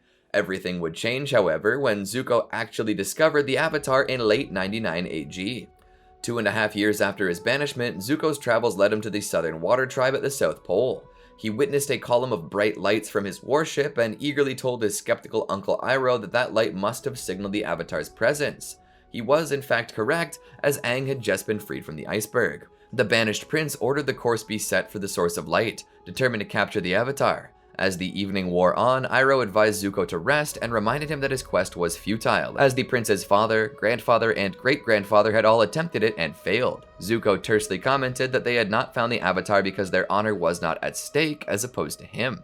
The next day, Iroh taught firebending basics to Zuko, drilling the prince and his infantry sparring partners in a sequence Zuko could not quite complete correctly. As Iroh lectured on the importance of strength as an extension of breath and not brute force for firebending, an impatient Zuko tried to browbeat Iroh into teaching him a more advanced set. Zuko reasoned that it would take more than basics to defeat the Avatar, who had a century to master all the elements. Iroh grudgingly acquiesced, but first took a moment to finish his roast duck. Later, Zuko saw a signal flare from an old Fire Nation shipwreck, which was apparently triggered by the Avatar. As Katara and Avatar Aang escaped the shipwreck, Zuko saw them heading toward the nearby village through a telescope. Zuko told his crew to wake his uncle as he had finally found the Avatar and his hiding place. Zuko's ship quickly arrived at Wolf Cove. The exiled prince descended, accompanied by a small number of soldiers. Sokka charged at him. However, possessing more fighting experience, Zuko required only his bare hands to counter Sokka's primitive weaponry and was almost dismissive of his presence. Zuko demanded the location of the Avatar, expecting to find an old man somewhere in the village. He grabbed Kana threateningly and Sokka attacked him again. The two fought briefly, with Zuko once again only using his bare hands to render Sokka's attacks useless. Sokka managed a lucky hit when his boomerang struck the back of Zuko's helmet, angering the prince who threatened to use firebending on the villagers. Suddenly, Avatar Aang arrived, riding on an otter penguin, and knocked Zuko off his feet. Zuko was shocked to discover that the Avatar was merely a 12-year-old boy rather than the ancient master he was expecting. As he voiced his revelation, the Water Tribe villagers expressed their own surprise. Zuko quickly regained his focus and wasted no time in launching a series of fire blasts at Aang. Aang was able to defend himself with airbending, but soon decided to stop the battle when he realized that Zuko's attacks would inevitably strike the children he had befriended. Aang surrendered, and Zuko's soldiers took him aboard as a prisoner before setting off for the Fire Nation. On Zuko's ship, the guards escorted Aang to the prison hold, while Prince Zuko entrusted his uncle with taking the boy's glider to his personal quarters. Iroh, true to his nature, immediately passed the job on to the nearest guard. While being taken to the prison hold, Aang, with his hands tied, used his airbending to attempt an escape. One of the guards sounded the alarm. Aang ran through the ship's many hallways, looking through several rooms before discovering Zuko's personal quarters. He ran in to claim his staff just as a waiting Zuko slammed the door shut to prevent his escape. Zuko launched a number of attacks in hopes of incapacitating Aang, but the airbender easily avoided them and launched a short series of powerful gusts that slammed Zuko against the room's walls and ceiling, briefly stunning him. Aang headed outside and prepared to make his escape on his glider. However, just as he took off, Zuko leapt after him and grabbed his ankle. Not able to compensate for the extra weight or break free of Zuko's grip, Aang was unable to remain aloft, and the two crashed clumsily onto the deck. They prepared to face off for a third time, but were distracted by the sudden appearance of Appa, carrying Sokka and Katara to Aang's rescue. Aang was unable to regain his focus as Zuko quickly launched a series of fire blasts that pressed him to the edge of the deck and launched his staff away. Another two blasts followed, and Aang, while apparently unharmed by the flames, fell overboard into the frigid sea below. Aang began sinking and he appeared momentarily unconscious. However, his eyes soon opened and he entered the Avatar state. He began to waterbend the sea around him, pushing himself into the air on a whirling column of water. Zuko, Katara, and Sokka were shocked at this immense display of bending power, and Aang deposited himself on the deck of the ship before bending his liquid platform into a spinning wall of water that sent Zuko and all his guards on deck flying, Zuko himself going overboard. Appa landed on the deck, while Aang, apparently dazed after the massive display of power, collapsed. Katara and Sokka rushed to his aid, assuring he was alright before preparing to leave. Sokka went to retrieve Aang's staff, only to find Zuko climbing back onto the deck. At a great disadvantage due to Zuko's position, Sokka quickly struck the prince in the forehead a number of times, sending him overboard again. Zuko was able to cling to an anchor's chain approximately halfway down the ship's hull. Some of the soldiers recovered and began to approach Katara and the still exhausted Aang. Katara was able to freeze the guards in place to stop their approach. All three took off on Appa just as Iroh arrived on the scene. Iroh helped Zuko on board again, and the two launched a combined fire blast in an attempt to shoot down the escaping sky bison. Aang recovered from his dazed state just in time to turn this attack against the firebenders, using a blast of wind to redirect the fireball into one of the immense walls of ice on either side of the ship. The resulting avalanche buried the front half of Zuko's ship in ice and snow, stopping it cold. Appa flew into the distance, and the prince was forced to watch. Furious that the Avatar had escaped his grasp, Zuko instructed his crew to dig the ship out and pursue the Avatar and his friends as soon as possible. He vowed never to underestimate Aang again. The prince subsequently launched a relentless pursuit, further taxing his damaged ship. In this regard, Zuko brushed his subordinates' concerns aside until his vessel's engine finally broke down in the South Sea. The prince ordered his crew to make landfall at a nearby island, hoping to find some locals to acquire supplies and make some ad hoc repairs.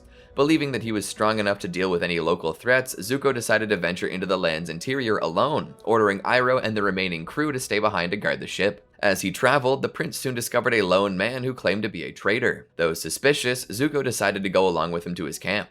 On the way, he had to fend off some wild platypus bears. Upon arriving at the traitor's camp, the man revealed that he was a pirate. He wanted to ambush the Fire National and ordered his comrades to capture the prince for ransom. Unfazed, Zuko readied to defend himself, only for Iroh and a few other members of his crew to burst out of the woods. The group had followed him as his uncle had become worried. Together, the Fire Nation group easily defeated the pirates and claimed the supplies of the camp for themselves. However, Zuko's relief on having gotten the badly needed materials evaporated as he heard loud explosions coming from his ship. The group quickly realized that other pirates were attacking their vessel, with Zuko angrily questioning Iroh whether he had left enough troops to defend the ship. The group rushed back, overcoming more platypus bears and pirates.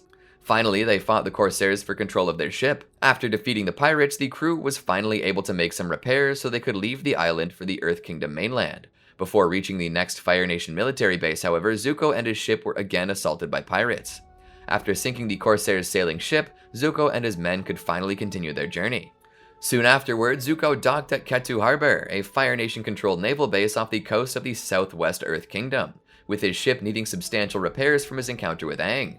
Zuko wanted the repairs done quickly so they would not lose the Avatar's trail, and warned Iroh not to mention the Avatar during their stay so no other firebenders would start looking for him. Zhao walked up to Iroh and Zuko, welcoming them to his harbor and informing them of his promotion from captain to commander.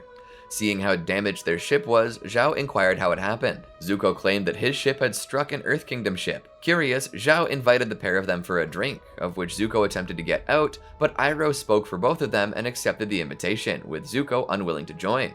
Commander Zhao explained the Fire Nation's planned victory to Zuko and Iroh over tea in his tent, with Zuko voicing his doubts that the plan would work. Zhao inquired about Zuko's search for the Avatar, to which Zuko replied he'd been unsuccessful. Although having expected that answer, Zhao suspected that Zuko was hiding something and tried to force him to reveal the truth. Zuko became angered and attempted to leave, but was stopped by Zhao's guards, who had interrogated the ship's crew and learned that Zuko had captured the Avatar, though he had escaped, forcing Zuko to tell Zhao the truth. Zhao was appalled that a 12-year-old boy had bested Zuko and his crew. Zuko passionately stated that he was going to continue his hunt and would not underestimate the Avatar again. When Zhao replied that he'd be taking over the hunt for the Avatar, Zuko leapt at Zhao in a rage, but was held back by the guards. Zhao ordered Zuko and Iroh be kept in his tent, and then he left. In anger, Zuko kicked a table, spilling Iroh's tea and causing him to ask for more.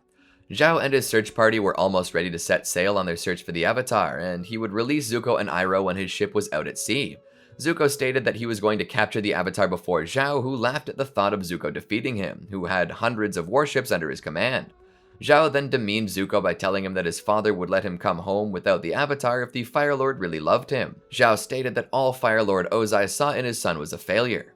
Zuko snapped and challenged him to an Agni Kai at sunset. After Zhao left the tent, Iroh reminded Zuko about how his last duel with a firebending master turned out, to which Zuko replied he would never forget. Seeing his nephew so determined, Iroh gave him some advice and ordered him to meditate to prepare for the duel. Although Zuko was initially skeptical on the worth of his advice, he ultimately came to see the worth of his uncle's arguments. At sunset, Commander Zhao and Prince Zuko prepared to duel, the two combatants on either side of the courtyard. Iroh counseled Zuko to remember his basics, as they were his greatest assets, but the prince did not appear to heed his uncle's wisdom, instead simply stating that he would not lose and assumed his stance. Zhao claimed that the duel would end swiftly and also assumed his stance. The two opponents stared deeply and fiercely at each other, and the gong sounded to start the match. Zhao seemed more than a match for Zuko, effortlessly avoiding and nullifying all of Zuko's fire blasts. As Zuko caught his breath, Iroh continued to advise him to remember his basics. Zhao then proceeded to throw his own volley of fire blasts. Zuko was able to block each, but was slowly forced back with each parry. For the final blast, Zhao used both fists, forming a blast that connected and knocked Zuko to the ground. Pressing the attack, Zhao leapt into the air, covering the distance between him and Zuko and preparing for a finishing fire blast aimed directly for his face. An instant before contact, Zuko rolled out of the way, rose with a kicking flourish, and knocked Zhao out of his stance. With newfound vigor, Zuko released a series of low attacks that caused Zhao to retreat, finishing him with a jet of fire from a full-body kick. Zhao expected Zuko to strike him once more to mark his victory, but Zuko released a fire blast past Zhao's face instead, remarking that he won't hold back the next time Zhao came in his way. As Zuko turned to walk away, Zhao, enraged by his defeat, set a jet of fire at Zuko's back, which Iroh swiftly stopped with his bare hand. After throwing Zhao to the ground, Iroh stopped and outraged Zuko from retaliating, and lectured the commander about how dishonorably he had acted, stating that his nephew was more honorable even in exile, although he did thank him for the tea.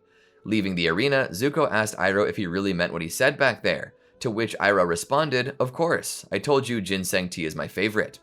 As the two walked back to the ship, the faintest of smiles crossed Prince Zuko's lips. Zuko's ship, now repaired, was adrift at sea. Zuko was meditating when Iroh came in with information regarding the Avatar and begged his nephew not to be angry, with Zuko replying that he could control his temper. Iroh stated that he did not have any information about the Avatar's current location, which caused Zuko to become furious. Iroh then explained that there had been multiple sightings of Aang, but he was impossible to track, showing his nephew a detailed map of where he had been spotted. Zuko quickly took the cartography and declared that he was a master of evasive maneuvering. Meanwhile, Team Avatar arrived on Kyoshi Island, an isolated community that was untouched by the war. News traveled quickly from person to person of the Avatar's arrival, which eventually reached Zuko and Iroh. Zuko jumped up in surprise and ready to depart to Kyoshi Island, but not before quickly snatching his lunch away from Iroh, claiming that he was going to save it for later.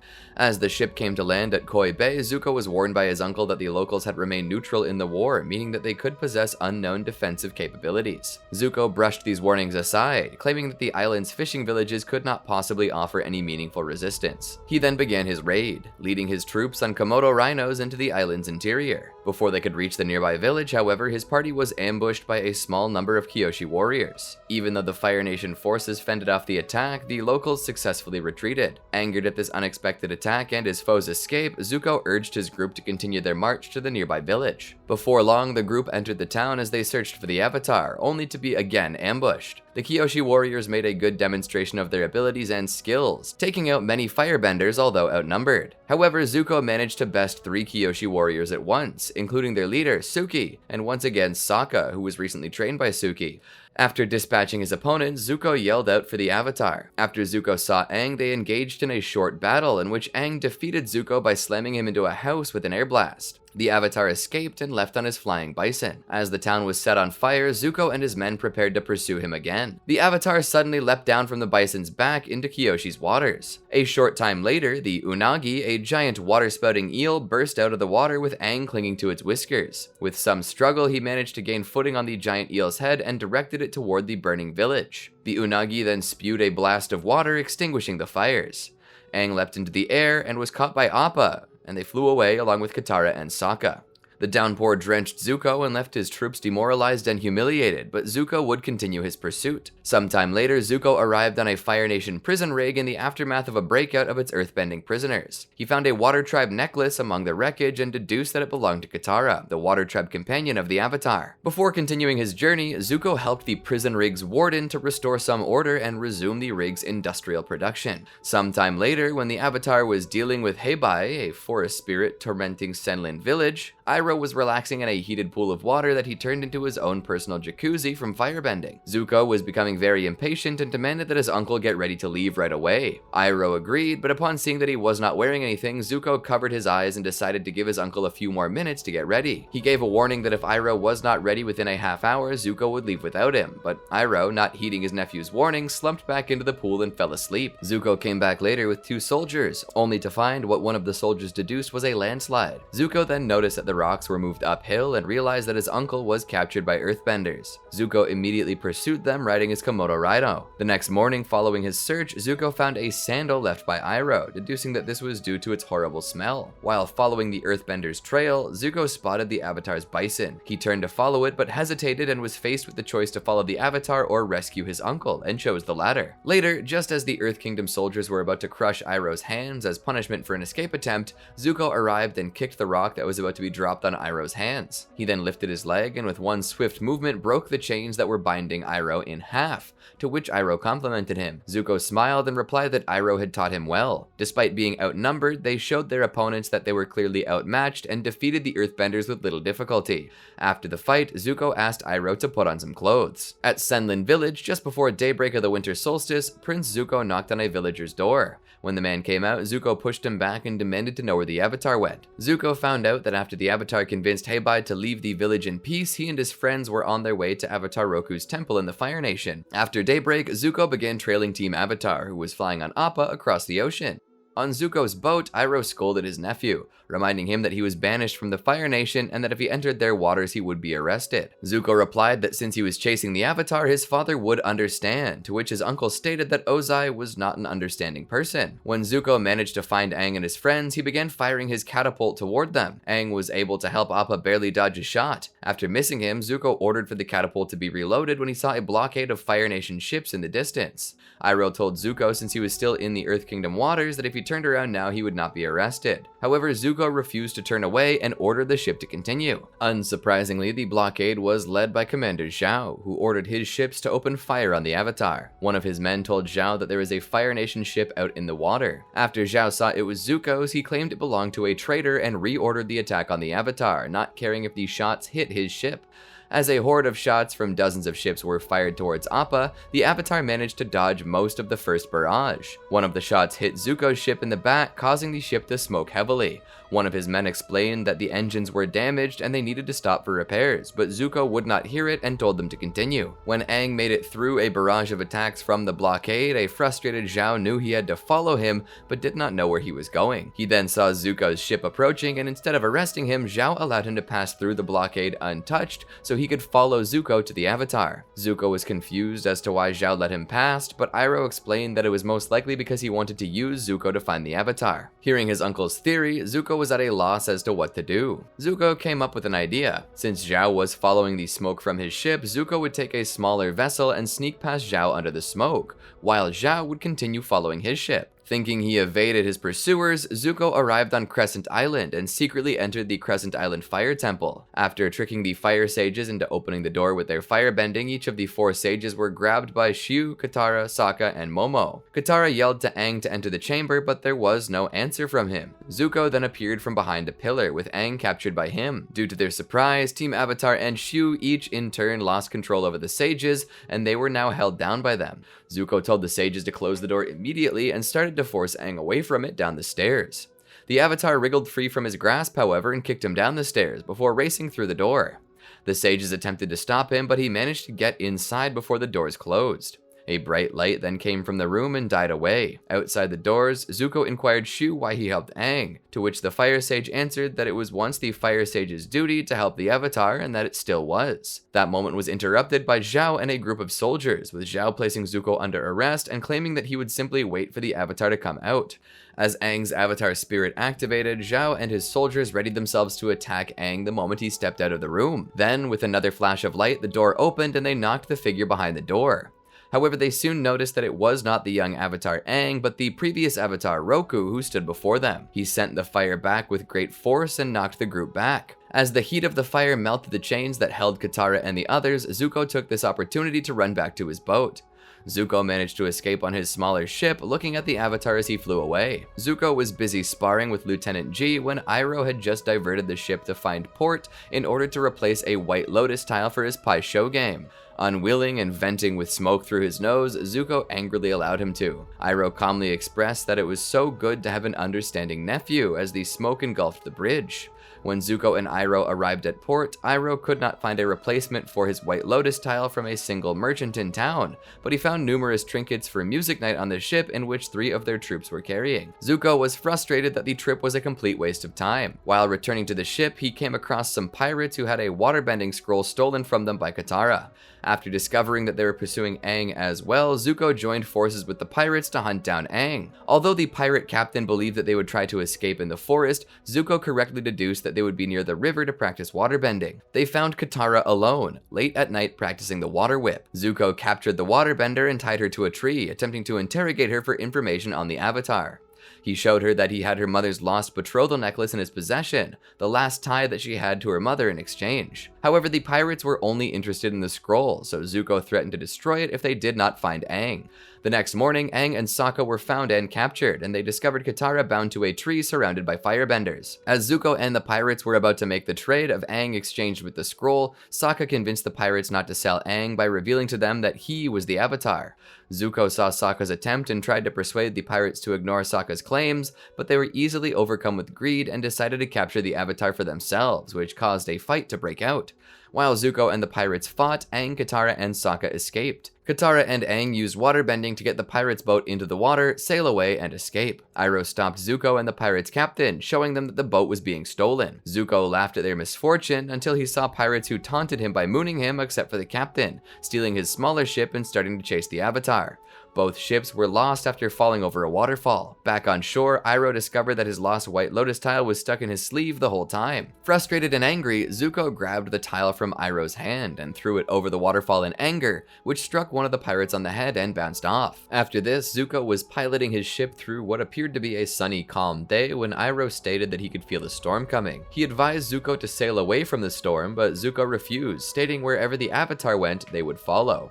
When it became clear that they were sailing into a storm, Lieutenant G called Zuko out as the latter continued to refuse to turn around. Zuko responded by trying to instigate a duel. Before a fight could begin, however, Iroh separated the two. As Iroh explained Zuko's past to the crew, a lightning bolt almost struck the ship, but Iroh managed to redirect it. Zuko then noticed that the helmsman was dangling from the top of the ship. He climbed up to the top and grabbed his hand, successfully rescuing him. Finally, Zuko agreed to get the ship to safety, reaching the eye of the storm. During this time, he saw Aang flying up the eye and just looked at him and let him pass. At Po Huai Stronghold, a Fire Nation fortress overlooking the Earth Kingdom's western shore, Commander Zhao requested the use of the Yuyan Archers, an elite group of Fire Nation soldiers skilled in archery in his hunt for the Avatar. Colonel Shinu strictly denied the request until word suddenly arrived from Fire Lord Ozai that Zhao had been promoted to the position of Admiral. Now the superior officer, Zhao smugly changed his request of the Yuyan Archers' abilities into an order. Meanwhile, a figure watched the proceedings from a roof, his face hidden by a blue mask. It was a theater mask, usually employed for the dark water spirit in the Love Amongst the Dragons play. Meanwhile, on Zuko's ship, the exiled prince was discussing what actions to take in pursuing the Avatar with his crew, having lost Aang's trail due to the recent storm. However, their planning was interrupted when a large Fire Nation ship, one of the many under Zhao's command, pulled alongside. Several Fire Nation soldiers boarded, revealing a wanted poster depicting Aang and stating that all information regarding the Avatar was to be reported directly to the Admiral. Zuko angrily reported that he had no information and demanded that the soldiers get off his ship and allow them to pass. He became further angered when the soldiers complied with his first demand, but stated that under Zhao's orders, no ships were being allowed in or out of the area. Iroh responded to all of this in his typical laid-back fashion, instead focusing on winning a game of Pai Sho with several of the crew members. Zuko practiced on the deck of the ship, having not given an order to his men in the hours since it was boarded. Iroh expressed concern over his nephew's behavior and assured him that it was still possible that he could capture the Avatar before Zhao. Zuko expressed disbelief as Zhao had far greater resources and power. He despondently stated that he would soon lose all that he'd been fighting for in the years since his exile. His fears were founded when the Avatar was finally captured by the Yuyan Archers and taken back at Po Huai Stronghold as a prisoner. There he was chained and locked up in a cell where he was mocked by Admiral Zhao. However, the same masked figure from before materialized among the bushes flanking the path into the fortress. The figure, the titular blue spirit, snuck into the fortress by clinging to the underside of a carriage that was brought in before moving stealthily through it to Aang's cell. Luckily for the Blue Spirit, Zhao was currently addressing all of the Fire Nation members in the fortress, saying that the Avatar had been captured and the Fire Nation would win the war in less than a year. This distraction allowed him to move across the fortress's innermost wall unnoticed before descending into a small sewage system and emerging within the fortress's main tower. The Blue Spirit deftly defeated the guards in his way. As he moved into the cell and unsheathed his swords, Aang became terrified, believing the Blue Spirit meant to harm rather than help. However, his fears were soon dispersed as the Blue Spirit slashed through his bonds and began to leave the room. Aang questioned the Blue Spirit's identity and intentions, but he did not answer the Avatar's question, instead silently motioning for Aang to follow him. Aang concluded that this new figure meant to help him escape and followed him outside. As Aang and the spirit exited the tower via the fortress's shallow sewers, Zhao strolled through its corridors while ordering a secretary to send a message to the Fire Lord recording his triumph. However, Zhao noticed the 4 guards that the blue spirit had defeated, and after finding Aang had escaped, he sounded the alarm. Just as the alarm sounded, Aang and the blue spirit were making their way up the rope that the latter used to descend the wall. The rope was cut, and the blue spirit and Aang were forced to fight their way out of the fortress through its set of 3 gates. Aang airbent a group of soldiers out of their path and managed to reach the first gate easily, but the blue spirit did not possess his supernatural speed and was soon overtaken by a dozen men wielding spears, whom he began to battle. Aang, noticing that his unexpected savior was in danger, moved to assist him, though the blue spirit appeared capable of easily matching his opponents. In the process, Aang yanked away one of the spears and snapped its blade off, turning it into a staff in place of his glider. Aang was able to use his airbending abilities in conjunction with the staff to move himself and the blue spirit to the top of the second wall, but in the process dropped the staff, leaving them with one more wall to overcome. Scores of Fire Nation soldiers ascended the wall with flexible bamboo ladders, but a quick-thinking Aang turned this against their pursuers. He turned the ladders into makeshift stilts and, with the blue spirit hanging on his back, used 3 of the ladders to get them across to the third wall. However, a firebending soldier burned the last ladder behind their feet before they could reach the final wall, and Aang and the spirit were forced to jump. Though both managed to get handholds on the edge of the wall, neither was able to hang on, and they fell to the ground in front of the final gate. A group of firebenders launched a combined attack on the duo, and Aang used airbending to defend them before Zhao ordered his soldiers to stand down. The Admiral continued, stating that the Avatar needed to be captured alive. Hearing this, the blue spirit quickly placed his swords at Aang's throat, threatening to kill him. Zhao was frustrated, but decided not to take any risks. He ordered the guards to open the gates, and the blue spirit, still holding his blades to Aang's neck, marched the 2 outside, never turning either of their backs to the fortress. Colonel Shinu was bewildered that Zhao was allowing the Avatar to escape, but the Admiral remained calm. At the top of the outer wall, Zhao ordered a Union archer to knock out the blue spirit, which he did without fail with a single arrow to the forehead. The blue spirit fell over, instantly unconscious, his life spared due to the protection provided by his mask. Aang immediately airbent up a large dust cloud to conceal himself while a group of Fire Nation soldiers raced from the fortress to capture them. He took off the blue spirit's mask to learn that his rescuer was, to his immense shock, Zuko. He turned to run and left the prince behind, but hesitated. When the dust settled, Aang and Zuko had vanished without a trace.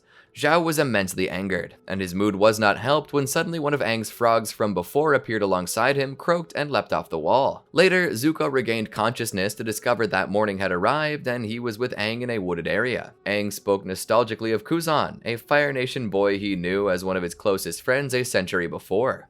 He laughed at the thought of how much trouble he got into with his friend. After reflecting, he asked Zuko if under different circumstances they too could have been friends like him and Kuzan. Zuko paused, then responded by launching a fire blast, which Aang easily avoided before leaping through the trees. Zuko's stern expression softened slightly, and he decided not to pursue the Avatar, at least for then. Zuko returned to his ship. Iroh greeted him, questioning where he'd been all night, but didn't seem to be too worried, more concerned with the events of Music Night from the evening before.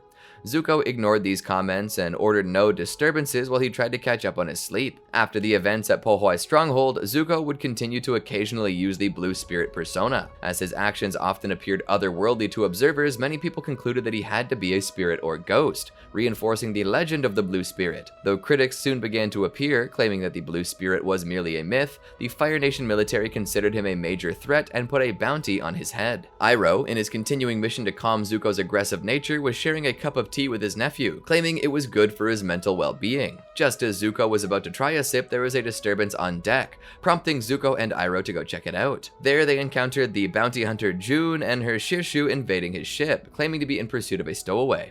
Just as Zuko claimed there were no stowaways on his ship, the Shirshu ripped open the deck and found the stowaway among the cargo, and paralyzed him with its venomous tongue. Zuko was astounded, and he asked the bounty hunter how she was able to find the man so easily, to which she answered that her Shirshu could detect a scent for miles just by smelling an object.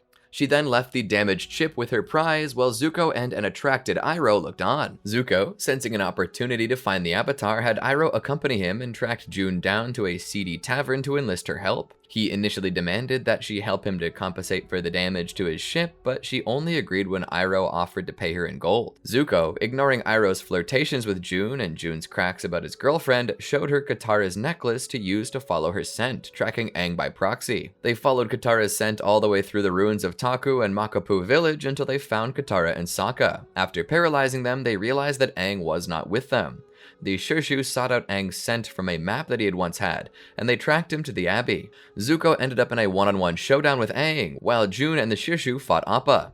Everyone brawled, and Zuko chased Aang across the abbey, ferociously attacking him with firebending while Aang defended himself with airbending. Sokka, coming out of paralysis thanks to the nun's remedy, devised a plan to blind the Shirshu by overpowering its sense of smell with perfume. Katara waterbent the perfume onto the Shirshu when it lost control. Blinded and panicking, it paralyzed both Zuko and June. Iroh pretended to be paralyzed so he could hold June close to him and shushed Zuko when he pointed this out. Close to the Northern Water Tribe at the North Pole, Zuko's ship had docked in a Fire Nation bay for the night. During Iroh's music night, Zhao came on board to conscript the crew for his attack on the Northern Water Tribe. Iroh and Zhao went to Zuko's room to inform him. When Zuko heard of this, he tried to attack Zhao but was restrained by Iroh. Zhao soon noticed the broadswords on a mantelpiece, which he recognized as the Blue Spirits, and casually asked Zuko if he had any skill with the swords. Zuko, knowing that Zhao suspected him of being the Blue Spirit, replied that the swords were only antiques and used for decoration. After the crew left, Zuko was bitter and resentful. He rejected Iroh's offer to go for a walk and opted to stay in his room to sulk. Zhao, who suspected that Zuko was lying, hired the same pirate crew Zuko had met before to assassinate him. Although successful in planting the explosives, one of the pirates accidentally created some noise which alerted him. He went to investigate but found nothing until he saw the pirate captain's iguana parrot. The explosives went off and destroyed Zuko's ship. Moment before the flames hit him, Zuko formed a fire shield, which saved his life. When Zuko reunited with Iroh, he stowed away aboard Zhao's ship while his uncle accepted the offer to be the admiral's advisor. Zuko stayed aboard Zhao's ship disguised as a soldier well into the siege. After nightfall, he commandeered a boat and planned to sneak into the capital city of Agnaquela to take Aang. Before he left, Iroh met him, gave him advice, and told him that he had thought of him as his own son since his son's death. Zuko said he knew and promised that they would meet again after he had captured the Avatar. Iroh wished him well and Zuko left. He rowed his way to the shoreline next to Agnaquela. He noticed a group of turtle seals diving into a hole and realized that they must have a place where they can come up for air. He dove in and eventually came to a place where he was trapped under ice. He used firebending to melt the ice and came up into the city. He made his way to the Spirit Oasis, where he found that Aang had crossed into the spirit world. He interrupted them, demanding that they give Aang to him. Katara moved to defend him as Yue ran away, and Zuko took a fighting stance. The two began to fight. At first, they were relatively equal, but Katara, empowered by the moon, gained the upper hand and trapped Zuko in a prison of ice. However, when the sun rose, he was able to unleash a fire blast and sent Katara into a tree, knocking her out. He took Aang, and having nowhere else to go, left the city and went north into a raging blizzard. After trudging through the falling snow, Zuko found a cave and took shelter. Soon after, Aang's spirit returned to his body. After the Avatar woke up, the airbender tried to escape but failed. Zuko restrained him, but Katara, Sokka, and Yue, who had been following him, came down on Appa. Katara defeated Zuko and they prepared to leave with Aang. The young Avatar saved Zuko's life for a second time, insisting that he must be brought along instead of being left unconscious in the snow where he'd surely die. Upon returning to Agnaquela, Zuko escaped while Aang and his allies were distracted by Zhao's attack on the moon spirit Tui. Zuko followed an escaping Zhao and attacked him. The Fire Nation admiral defended himself, told Zuko that he knew Zuko was the blue spirit, and called him a traitor. The two began fighting. Although equal in prowess, Zuko's skill had considerably improved from their Agni Kai, being able to parry all of Zhao's attacks. Eventually, he gained the upper hand and defeated him. At that moment, La, who was returning to the Spirit Oasis after sensing that Tui was resuscitated by Yue's life force, spotted Zhao and attempted to drag him into the water as revenge for killing Tui. Zuko watched Zhao struggle to break free before offering his hand to save him. The Admiral refused, however, and Zuko watched as the vengeful ocean spirit dragged Zhao into the water. Zuko and Iroh escaped the North Pole and traveled on a driftwood raft for 3 weeks until they reached land. Zuko and Iroh reached a Fire Nation village resort, where Iroh received a massage while Zuko brooded over the 3-year anniversary of his banishment. He expressed his desire to fulfill his goal of capturing the Avatar while regaining his honor, the throne, and his father's respect. Iroh tried to console him, saying why would he banish you if he didn't care, but to no avail. Upon returning to their place that they were staying, the two found Azula waiting for them. They exchanged cold greetings in which Azula mocked Zuko with jibes about becoming uncivilized and called him Zuzu. Azula informed them that Ozai had heard of plans to overthrow him and intended to surround himself with the only people he could trust, his family. She told Zuko that their father regretted his banishment and wished for him to come home soon, news that shocked Zuko. Azula left, giving him time to mull it over. Zuko believed his sister and was ecstatic at the prospect of going home. Iroh, however, remained skeptical as he had never known Ozai to forgive anyone. Zuko insisted that his father truly cared about him, but Iroh suspected that the invitation to return home was fraudulent. Zuko grew angry, calling him lazy, selfish, and jealous, and stormed off. The next morning, Zuko proceeded to meet Azula alone when he was suddenly approached by Iroh. The retired general had ultimately chosen to accompany Zuko, although he remained somewhat suspicious. When they arrived at the harbor where Azula's ship was docked, Azula welcomed them both warmly. Her treachery, however, was revealed when her ship's captain referred to them as prisoners. There was momentary silence at this revelation before Iroh sprang into action and began fighting her guards. Zuko threw the captain overboard and yelled at his sister for lying to him. Azula just sneered at him, and 2 of her guards attacked him. He defeated them easily and took a stance against the princess. He created 2 fire daggers and attacked her, but Azula fought him off with her hand-to-hand skills, twisting his arms out of her way and using his weight to manipulate his movements. When she finally gained the high ground on a set of stairs, Azula blasted Zuko away with a fire attack. She prepared to finish him with a lightning attack, but Iroh interceded, redirecting it, kicking her overboard and escaping with Zuko. The duo ran into the forest until they had came far enough away. They sat by a stream, and Zuko pulled out his dagger Iroh had given him years earlier. He cut off his top knot as a symbol of severance from his family and the Fire Nation, and gave the dagger to his uncle, who did the same. The 2 ran off to the countryside as fugitives. Iroh and Zuko struggled to live off the land. Iroh mistakenly ingested a deadly plant, and they were forced to seek aid from a young Earth Kingdom herbalist named Song. Song tried to reach out to Zuko repeatedly, but he rebuffed her. However, when she displayed her own burn scars caused by the Fire Nation, he seemed taken aback and dismayed. When she asked him if his father was involved in the 100-Year War, he only replied, "Yes, he is." Despite Song's compassion, as Zuko and Iroh departed, Zuko stole Song's ostrich horse, ignoring Iroh's protests. The 2 grew more desperate, and Zuko fumed as Iroh was forced to panhandle for money. After watching Iroh being harassed by a local, Zuko once again donned the guise of the Blue Spirit and resorted to stealing from local merchants. Iroh, worried about Zuko, confronted him about his suspicious acquisitions and his honor. When he went further and pointed out that capturing the Avatar at this point would likely not improve their situation or return Zuko to his rightful place in the Fire Nation, Zuko pulled away from Iroh and walked off. When he returned, he declared that, after reflection, he decided that they no longer had anything to gain by traveling together, and he parted ways with Iroh. Zuko wandered through the Earth Kingdom, passing through forbidding and uninhabited areas. Despite his worsening hunger and lack of supplies, he decided not to rob a young couple when he noticed that the woman was pregnant. Eventually, he stumbled upon a small town that was regularly harassed by a troop of unscrupulous Earth Kingdom soldiers. Zuko stood up to those soldiers, impressing a young boy named Lee, who invited Zuko back to his family's farm for food and shelter. He spent the day helping with chores, thinking of his own far less happy childhood. Zuko acted as something of a substitute brother for Lee, whose older brother was off fighting in the war, even giving Lee a quick lesson on how to use dual broadswords when Lee's curiosity prompted him to take them.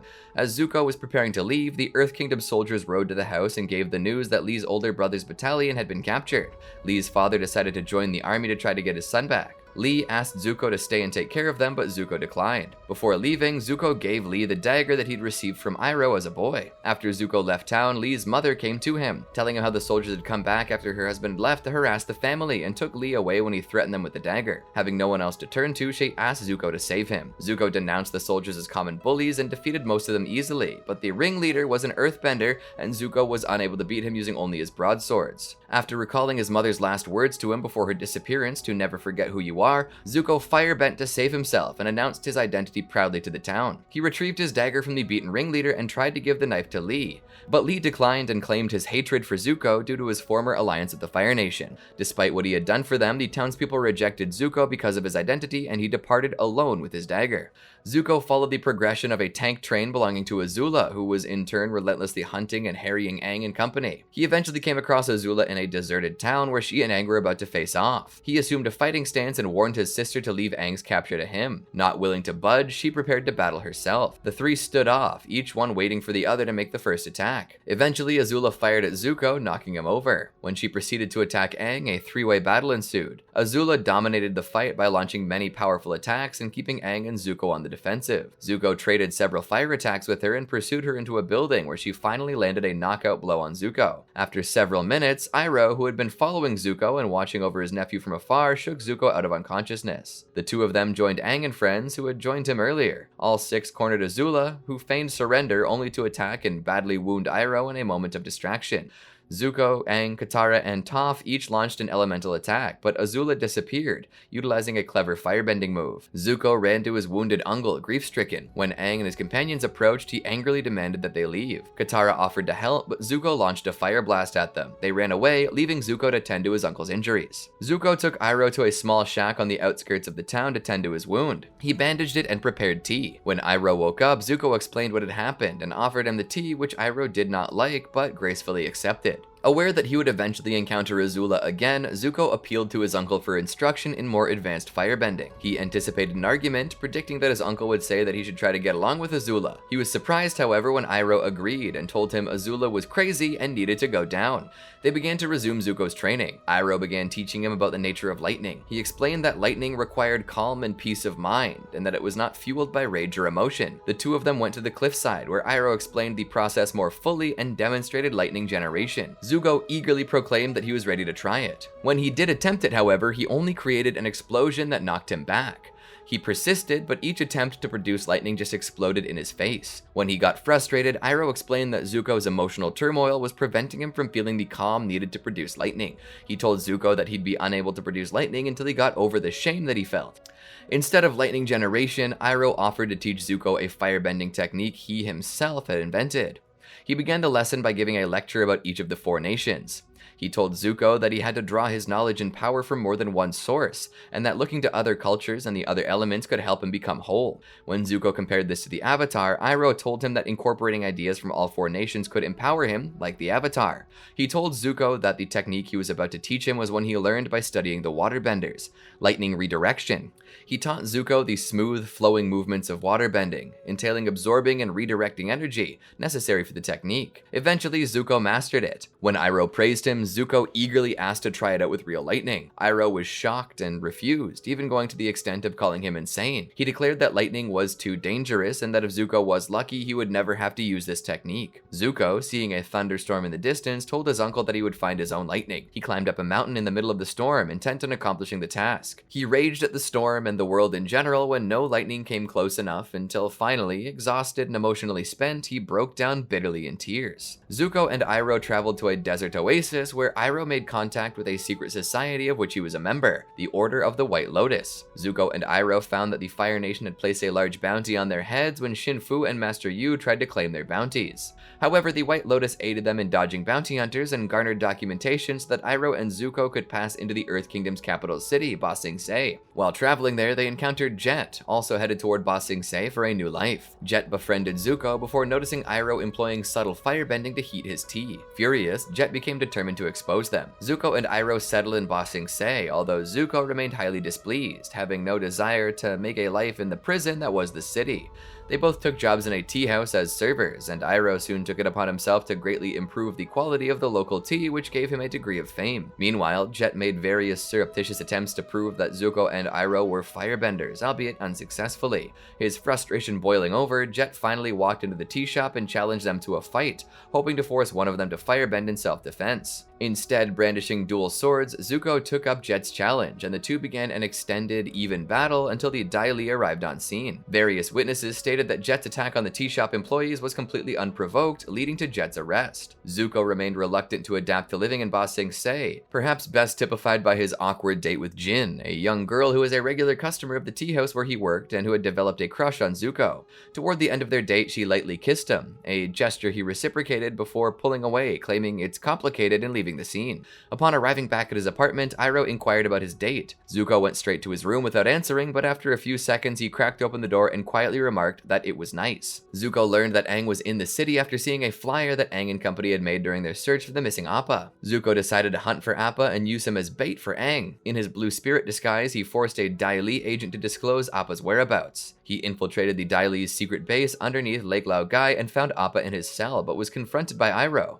Iroh, in an uncharacteristically sharp manner, berated Zuko's rashness, questioning the course of action the latter planned to take once he had Appa in his possession. He attempted to persuade Zuko into giving up his search for the Avatar, the destiny imposed upon him by his father, and follow his own path. Zuko cried out in agony and indecision, but decided to free Appa. When they left Lake Lao Gai, he threw his blue spirit mask into the lake. When Zuko and Iroh returned to their apartment, Zuko collapsed with a terrible fever. Iroh deduced that Zuko's great internal struggle over his future and his destiny had in effect effect carried over to his body. Iroh likened this period of time to a metamorphosis and stated that in the end, Zuko would emerge as the person he was truly meant to be. While suffering this illness, Zuko had a series of dreams and hallucinations. In one of them, he saw himself as the Fire Lord without his scar, while a blue dragon with Azula's voice and a red dragon with Iroh's voice gave him differing advice. He also saw images of his vanished mother begging him for help. At one point, Zuko finally seemed to awaken. He got up and splashed water on his face, only to look into a mirror and see that he had Aang's bald head and airbender tattoos. Zuko quickly woke up with a cry of horror and immediately touched the scar on his face. Upon recovering from his fever, Zuko displayed a more optimistic view on his life in Ba Sing Se.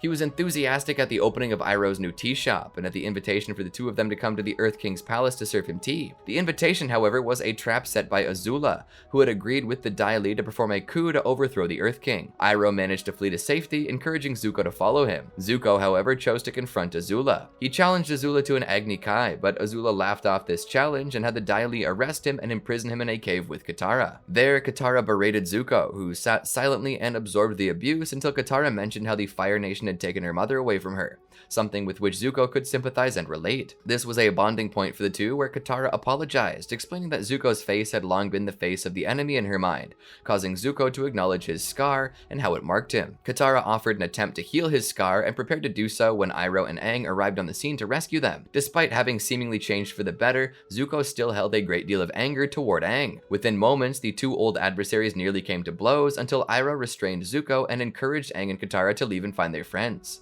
When Katara and Aang exited the cavern, Iroh attempted to dissuade Zuko from continuing his pursuit once again.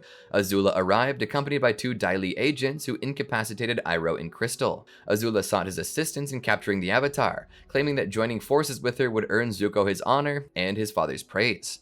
Iroh retorted that the redemption she offered was not for him and pleaded with Zuko to seek his own destiny. When Azula left to fight Aang and Katara, Zuko later joined the battle and ultimately teamed up with his sister in attacking Aang, doing so with manic zeal. Zuko assisted his sister directly several times, freeing her from Katara's grasp at one point. When Aang was knocked into a wall by Azula, Katara was left to battle both Zuko and Azula. Katara used water shields to deflect the blasts, but the siblings quickly overpowered her, leaving her defenseless. At the end of the battle, following Aang's fatal injury from Azula's lightning fire, Iroh arrived on the scene and covered Katara and Aang's escape. He held off the siblings and scared off Dai Li agents until they had safely exited the cavern. Iroh subsequently let himself be captured, Azula and Zuko triumphantly returning to the Earth King's palace. Growing uncertain once more, Zuko questioned his actions and expressed regret at having betrayed Iroh. Azula turned this aside though, telling Zuko that it was Iroh who had betrayed him. She expressed confidence that Zuko had restored his own honor. Zuko, however, still appeared conflicted about his decision. After this, Zuko was surprisingly reluctant to return to the Fire Nation as a hero. However, after informing his sister of his intention to remain in Ba Sing Se, the princess pulled out a trump card in the form of an old friend,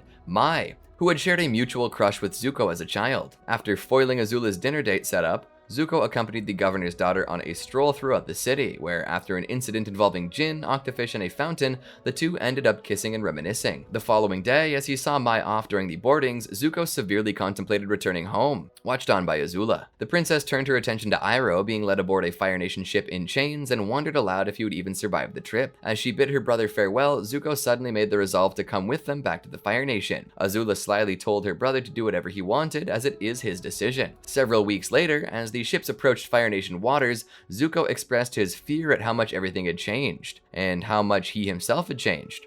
Despite reassurances from Mai and deafening cheers from the citizens of the Fire Nation, Zuko was still uncertain as to how his father would receive him, and even doubtful as to whether or not the Avatar was truly dead, a feeling he expressed to his sister. When he finally returned to his father's throne room, however, his father welcomed him back with pride and recognition, claiming that Zuko had fully redeemed himself by slaying the Avatar. Zuko managed to contain his surprise at this, knowing fully well that it had been Azula who had delivered the blow, not him. Although the false claim finally gave him the redemption he had so longed for, Zuko confronted his sister that night about why she had given him the credit. Azula claimed that she saw how worried Zuko was about not having the Avatar. She decided to give him the credit for his demise out of a generous gesture to repay his part in the takeover of Ba Sing Se. Zuko refused to believe this explanation, accusing her of retaining an ulterior motive. Azula nonchalantly pointed out how letting him have his glory over slaying the Avatar could do little to benefit her, but went on to insidiously acknowledge the fact that should it be discovered that the Avatar was alive, that all that glory would swiftly turn to shame and foolishness. foolishness. She assured Zuko that he had nothing to worry about, as he had already said himself. There was no way that the Avatar could have survived. With that, the princess bid her brother goodnight, who left deeply incensed. Even with his redemption, he was still being manipulated. Zuko had been secretly seeing his imprisoned uncle, telling the guard to say nothing. However, Iroh would have none of that and refused to listen to Zuko's claims that he could have returned a hero. He promptly called Iroh a crazy old man. While on a picnic with Mai, they were interrupted by Azula, who cautioned Zuko not to be discovered visiting Iroh,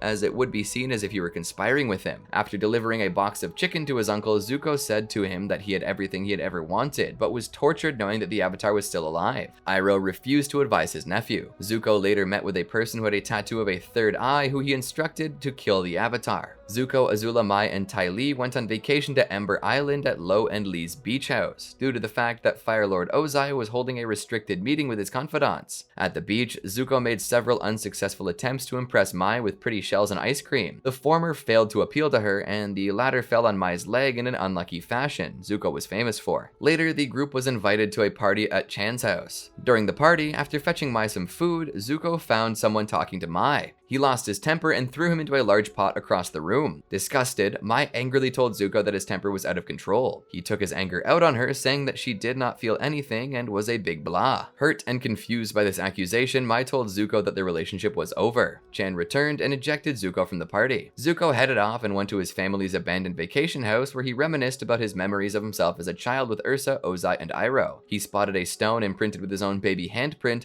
only for his eyes to be drawn to an old family portrait hanging on the wall. Azula found Zuko and they all went down to the beach again. Zuko tried to reconcile with Mai, but she was still cold. When words started to fly, Zuko pushed into a rant about his own life, where he admitted that he was angry but unsure why. The girls all pressured him into giving an answer, and he finally screamed that he was angry at himself because he did not know the difference between right and wrong anymore. Finally understanding what bothered Zuko so much, Mai returned to his side and said that there was one thing she cared about, and kissed him once again. Later that weekend, the couple went on a date to the Ember Island arcade. After winning a stuffed tiger monkey toy that Mai didn't really want, Zuko got dragged into a game of Street Bender with Azula. Initially, Azula, having been defeating children at the game for several days, managed to dominate her brother. But when Zuko started to get the hang of it, Azula used her firebending to secretly enhance her figure's moves. In a fit of rage, Zuko attempted the same trick, but ended up destroying the machine. Afterward, Ty Lee remarked that they should make a rule about letting Zuko play. Zuko awoke and found a message telling him that he needed to learn the story of his great-grandfather's demise, and it would help reveal his own destiny. He quizzed Azula, but she said that Sozin died in his sleep. Zuko puzzled over the message until they finally threw it over his lamp, revealing a secret message written on the other side,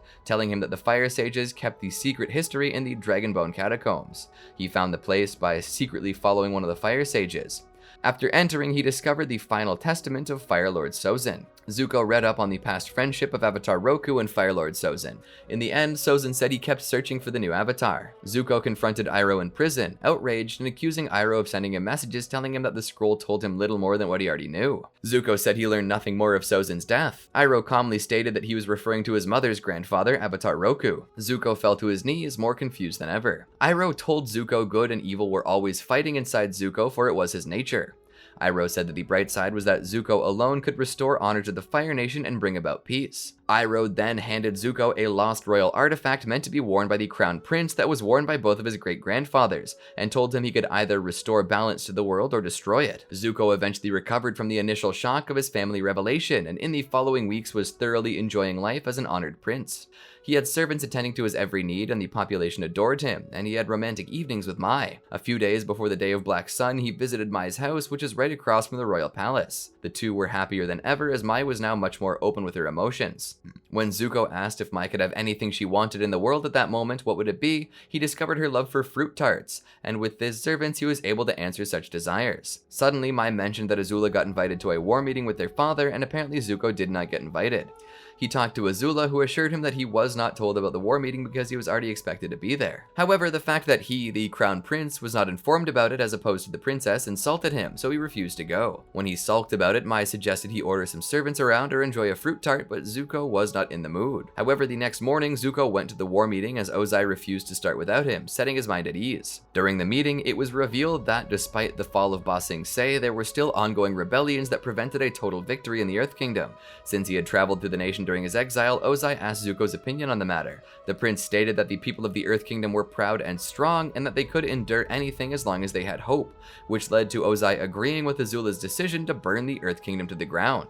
Although horrified by the suggestion, Zuko did not speak out, privately doubting his nation and the war they were fighting. After the meeting, Zuko told Maya that his father had let him sit at his right side, much to her delight. However, he also confided in her that although he acted like the son his father had always wanted, he was not himself, making him realize that he was not to be that person and that the war must come to an end. Before the battle on the day of Black Sun, he gazed at a drawing of him and Mai, saying, "I'm sorry." During the eclipse, he entered his father's chamber with his dual broadswords. He confessed to his father that Azula was the one who had dealt the killing blow to the Avatar, giving him the credit with the premonition that Aang managed to survive. Zuko confirmed that his sister had been right, since Aang was leading the invasion and was on his way to Ozai. Infuriated, Ozai ordered his son to leave, but Zuko refused and held him back from a physical threat with his swords. Standing up to his father, Zuko noted that Ozai had never been there for him during his childhood, and called him out on his cruel action of challenging his 13-year-old son to an Agni Kai, permanently scarring him just for speaking out of turn during a war meeting. He also stated that, having had a first-hand look at the destruction the Fire Nation had caused to the world, the Fire Nation had lied to its citizens about spreading its greatness and prosperity via warfare, for they had only scarred the world, and the other nations feared and loathed them for it. In order to remedy this, Zuko concluded that an era of love and kindness was long overdue. He then noted that he was leaving to free his uncle and beg for his forgiveness, realizing Iroh had been an actual father to him. As a final declaration, he announced his intention to ally with the Avatar to defeat Ozai. Ozai baited him to finish him off since he was powerless without his firebending, and Zuko, while also lacking bending, was holding broadswords, but Zuko refused to act, noting that it was the Avatar's destiny to defeat him, not his. As he was about to leave the bunker, his father asked if he wanted to learn about his mother's fate. Lured by these words, Zuko turned to stay. Ozai explained that after requesting that Iroh's birthright be revoked and placed upon his head, Azulon refused and told him he was to kill Zuko to suffer the same pain as Iroh.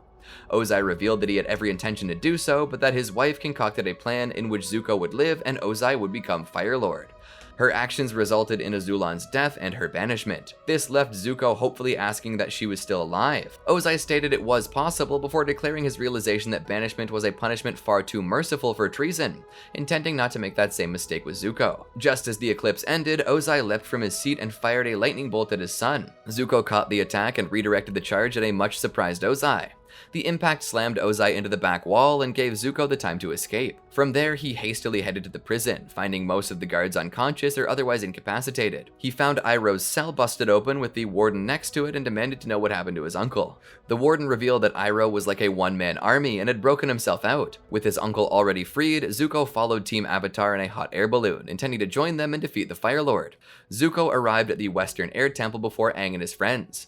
He ran away to hide when the group arrived on Appa. Later, at his camp in the woods, he tried to practice a speech and had to persuade Team Avatar that he was now good and wanted to join their group. He did this in front of a badger frog with little success. Finally, Zuko returned to the temple and appeared before Aang, Katara, Sokka, and Toph. Upon his arrival, Appa licked him in gratitude for his assistance in Ba Sing Se, which surprised Aang. Zuko tried his speech and offered to teach Aang firebending, but the group was unwilling to let him due to their mistrust of him, especially Katara. Zuko began apologizing for the bad things he had done to them, but accidentally let slip the fact that he sent Combustion Man after them. Enraged, the gang demanded that Zuko leave them. Zuko instead offered to be accepted as their prisoner, but Katara water-bented him and ordered him to leave. Zuko returned to his camp and berated himself for how bad his attempt at joining their group was, including voicing his regret for not having blamed Azula for hiring Combustion Man, as that would have been a believable statement. Later that night, Toph, having sensed that Zuko had been sincere, went to visit him. She made a noise that startled Zuko, causing him to act on instinct and firebend at the intruder, not knowing it was Toph. He burned her feet by accident, and when he tried to apologize and help her, Toph earthbent at him in a panicked self-defense and retreated back to the temple. Thinking his act disillusioned her belief in his sincerity, Zuko collapsed to the ground and shouted in frustration, "Why am I so bad at being good?" The next day, Combustion Man had tracked down Team Avatar to the temple. Zuko attacked Combustion Man with a flying kick, causing his attack to miss Aang and his friends. Zuko ordered him to stop hunting the Avatar, even offering to increase his pay, but Combustion Man ignored him and continued to attack the team. Zuko attempted to stop him with a fire punch, but was stopped when the assassin grabbed his shirt. The banished prince kicked him and was able to free himself. When he caused Combustion Man to misfire again, Combustion Man retaliated by shooting a blast at Zuko, who managed to shield himself with a firewall. The force of the blast pushed him over the edge, though he was able to catch a vine at the last moment. This proved to be his salvation when Combustion Man died in a massive explosion moments later after his combustion bending backfired due to having been struck in his third eye. Zuko appeared to Team Avatar once more and apologized to them once again, saying that he had been through a lot in the past few years. He apologized to Toph for burning her, remarking that he had to be in better control of his bending and that fire could be a dangerous thing if not controlled. Aang told Zuko that he thought Zuko was meant to be his teacher because he understood what Aang went through when he first tried to firebend and burn Katara by accident. Zuko asked one more time to join the group. Aang accepted and asked his friends if he would be allowed to join them. Toph agreed, saying jokingly that it would give her time to get back at Zuko for burning her. Sokka agreed, knowing that Aang knew what he was doing. Lastly, Katara reluctantly allowed him to join. Zuko happily promised that he would not let them down. As soon as this happened, the rest of the gang turned around and headed to the temple. After Sokka showed Zuko to his room in the temple, he began to unpack his things, pulling out a picture of his uncle and fondly remembering that he told him he would one day find his own destiny. Katara appeared in his doorway. Just as Zuko began to show delight at her letting him join the team, she informed Zuko that even though the others accepted him, she still did not trust him and warned him. After joining the group, Zuko attempted to teach Aang firebending. After Aang showed him that he could not create fire, Zuko attempted to demonstrate, but he was only able to produce weak and faint fire blasts. He theorized that he no longer had the anger he had to fuel his firebending anymore because he switched sides. After Zuko informed the rest of the group about his loss of firebending, Sokka and Katara poked fun at him, the former by referring to firebending as jerkbending, and the latter calling it ironic since it would have been nice for them if Zuko lost his firebending a long time ago. But Toph had another idea. She suggested that Zuko and Aang learn from the original source of firebending.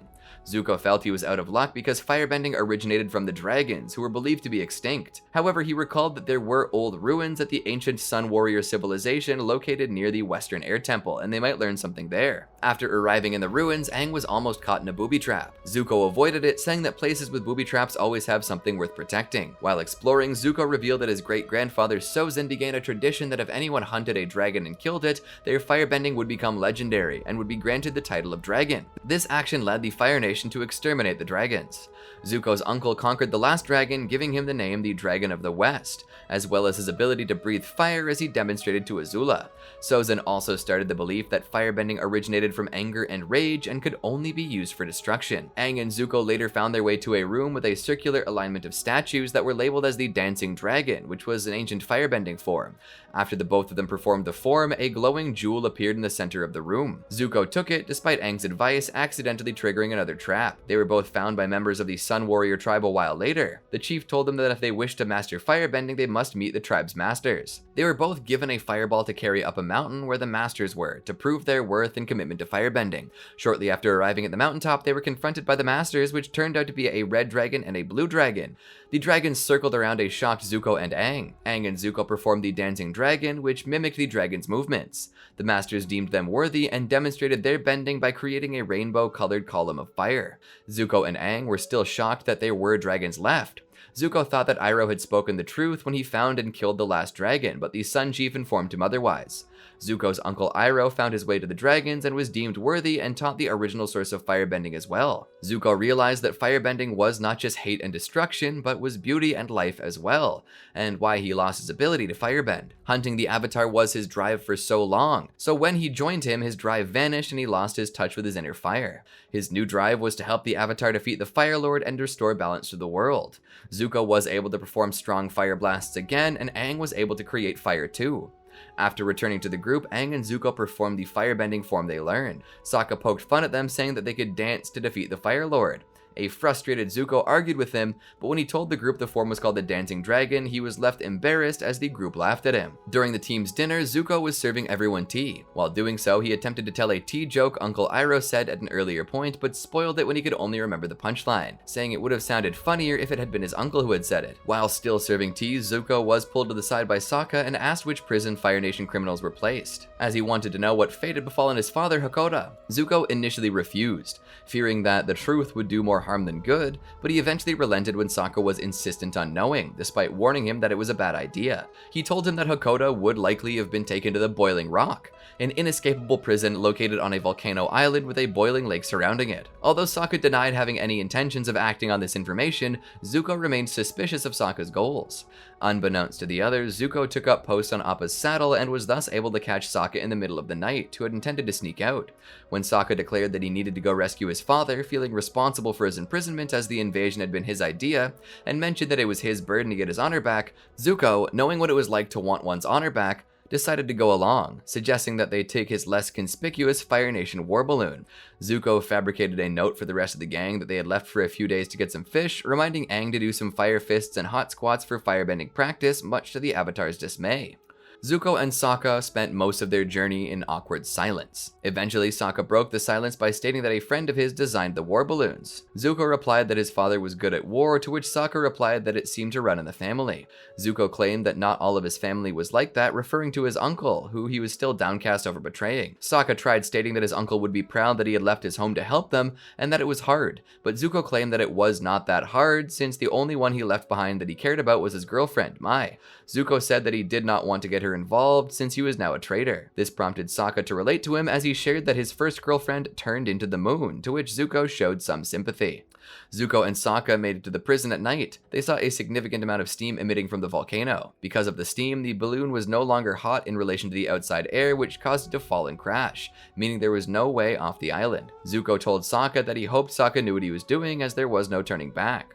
The next morning, the duo donned Fire Nation guard uniforms. As they entered the prison yard, an altercation was ongoing. Chit Sang, a firebending prisoner, broke the rule of not bowing to a prison guard. After Chit Sang defied his rule, the guard made a fire whip and used it against him. However, the latter parried this with his firebending, which was prohibited in the prison. As a result, Chit Sang was sentenced to a cooler, where firebenders would freeze until they could not firebend for a while. Meanwhile, Zuko, at lunch break for the guards, asked some guards whether or not Boiling Rock also held war prisoners. Zuko and Sokka met up later on, and the firebender told the warrior that Water Tribe prisoners were not located in this prison, much to Sokka's sorrow. Sokka believed he had failed yet again, but Zuko tried to cheer him up with one of Iroh's wise sayings, which he messed up. Sokka cheered up, not by Zuko's attempt, but at the sight of his girlfriend Suki, who was returning to her prison cell. Sokka went inside her cell to talk to her while Zuko stood guard. While Sokka and Suki reunited, a guard came by to check on Suki. Zuko tried to keep her out, at first with an excuse, followed by physical force. When Sokka came out back in his guard disguise, he helped the guard arrest Zuko, but whispered to him that he would figure something out. Zuko allowed himself to be captured and he was taken to a prison cell. While Zuko was in his cell, he was confronted by the warden, who shocked Zuko by showing that he knew the prince, claiming that Zuko broke his niece's heart, referring to Mai. Soon, Zuko and Suki were up to mopping duty, and Suki recognized Zuko from when he attacked her village. Sokka gathered the both of them for a plan, which Chit Sang overheard, and he demanded to be involved. They planned to use a cooler to ride their way out like a boat, as the cooler was perfect for keeping heat out. Zuko volunteered by pretending to fight with Chit Sang with firebending. After that, he was sent to a cooler cell and, having used his fire breath to keep warm, was successful in unscrewing the cooler free. However, guards passed by and the two hid and overheard information that new arrivals would be coming the next day, including war prisoners, giving Sokka hope that he would see his father, Hakoda. That night, Sokka and Zuko brought the loose cooler cell to where Chit Sang, Suki, and Chit Sang's friend and girlfriend were waiting. Sokka, knowing about the new arrivals of prisoners tomorrow, stayed at the prison to break his father out. Suki and Zuko agreed to stay, while Chit Sang left. By dawn, Chit Sang and his friends were steaming up in the cooler, and Chit Sang broke off a piece of metal to use as an oar to make it go faster. He was scalded by the boiling water and yelled out in pain, alerting the Fire Nation guards to their escape attempt, and they were caught. Meanwhile, Sokka, Suki, and Zuko hid while watching the prisoners come out of the lift used to transport prisoners. After a few came out, Sokka lost hope of seeing his father, until the last person was called out, Hakoda. After the father-son reunion, Sokka made his way to Zuko's prison cell and tried to share an escape plan that he and Hakoda made, but it was interrupted by two Fire Nation guards. Sokka feigned brutalizing Zuko as he filled in with where to meet. Zuko was taken to another cell where he was confronted by Mai. Mai began to berate Zuko for leaving a letter and making her think that he had abandoned her, claiming that he could have at least looked her in the eye when he ripped out her heart. Zuko explained that he was doing this for the Fire Nation, but Mai did not seem to understand how his betrayal would help the nation. Later, Sokka, with the help of Chit Sang, started a riot, and in the confusion, the warden sent a guard to keep Mai safe. Zuko used this opportunity to overpower the guard, locking him and Mai in the cell for her safety. After Zuko showed up to join his friends, Suki captured the warden, and the group made their way to the gondola. The groups made it, and Zuko broke the lever to make it unstoppable. However, they soon ran into a problem. They were being followed by Azula and Ty Lee, though Zuko and Suki had been waiting for a rematch with the two, respectively. Sokka, Suki, and Zuko climbed to the roof of the gondola and battled Ty Lee and Azula. Suki battled evenly with Ty Lee, and Sokka and Zuko matched Azula fairly. The warden broke free of his binding and ordered the guards to cut the line, even though that meant that he and the others would not survive. The guard proceeded to do so. Azula and Tai Li made it onto the gondola, but the group was trapped. Just as the guards were about to finish cutting the line, they were stopped by Mai. Mai started to pin the guards with her daggers, much to everyone's confusion. A guard asked her what she was doing, to which she replied, "Saving the jerk who dumped me." She freed the line and the gondola used by the group started moving again. The group made it out while leaving the warden behind, and the group left. Although Suki wondered how they were going to leave, Zuko realized that Azula must have come to the Boiling Rock somehow and spotted her airship, using it to escape from the island. As Zuko and the others got back to the Western Air Temple, Katara asked Sokka and Zuko what had happened to Zuko's small war balloon. Zuko merely answered it kinda got destroyed. After the rest of the gang asked if they had acquired some meat, Sokka answered that he did, and it was the best meat of all, which was the meat of friendship and fatherhood. Hakoda, Suki, and Chitsang presented themselves. Katara embraced her father before Sokka was pulled in, as Zuko watched the moment with a genuine smile on his face, happy to see a father in contrast to his own who actually loved his children. In the beginning, the group was sleeping soundly on the ground sometime after Zuko and Sokka returned to the Western Air Temple. Suddenly, bombs started shooting from a fleet of Fire Nation airships. Aang airbent the large doors closed to protect the group. Zuko pushed Katara out of the way when the ceiling almost fell on her. Katara, in anger, asked him what he was doing. Zuko told her that he was keeping rocks from crushing her, but Katara just shoved him off and said that she was not crushed and he could get off her now. Zuko replied, "I'll take that as a thank you," and got up. During the group's escape, Zuko acted as a distraction to buy them some time, having a premonition that Azula was involved. When he confronted his sister, he asked her why she was there. Her response was she was about to celebrate becoming an only child, intending to kill him. Zuko fought Azula atop one of the airships and was saved from certain death when the rest of the team flew under him on Appa and caught him after he and Azula blasted each other off. Watching his sister falling, Zuko was concerned that he might have killed his sister. His worry was absolved when Azula propelled herself to the face of the cliffside and anchored her position with her hairpin. After that morning, they settled down and Aang remarked that camping was just like old times. Zuko made a joke that if he wanted it to feel like old times, he could chase Aang around and try to capture him. Everyone laughed except Katara, who was still holding a grudge against Zuko. Sokka made a toast to Zuko, but Zuko modestly said he did not deserve it.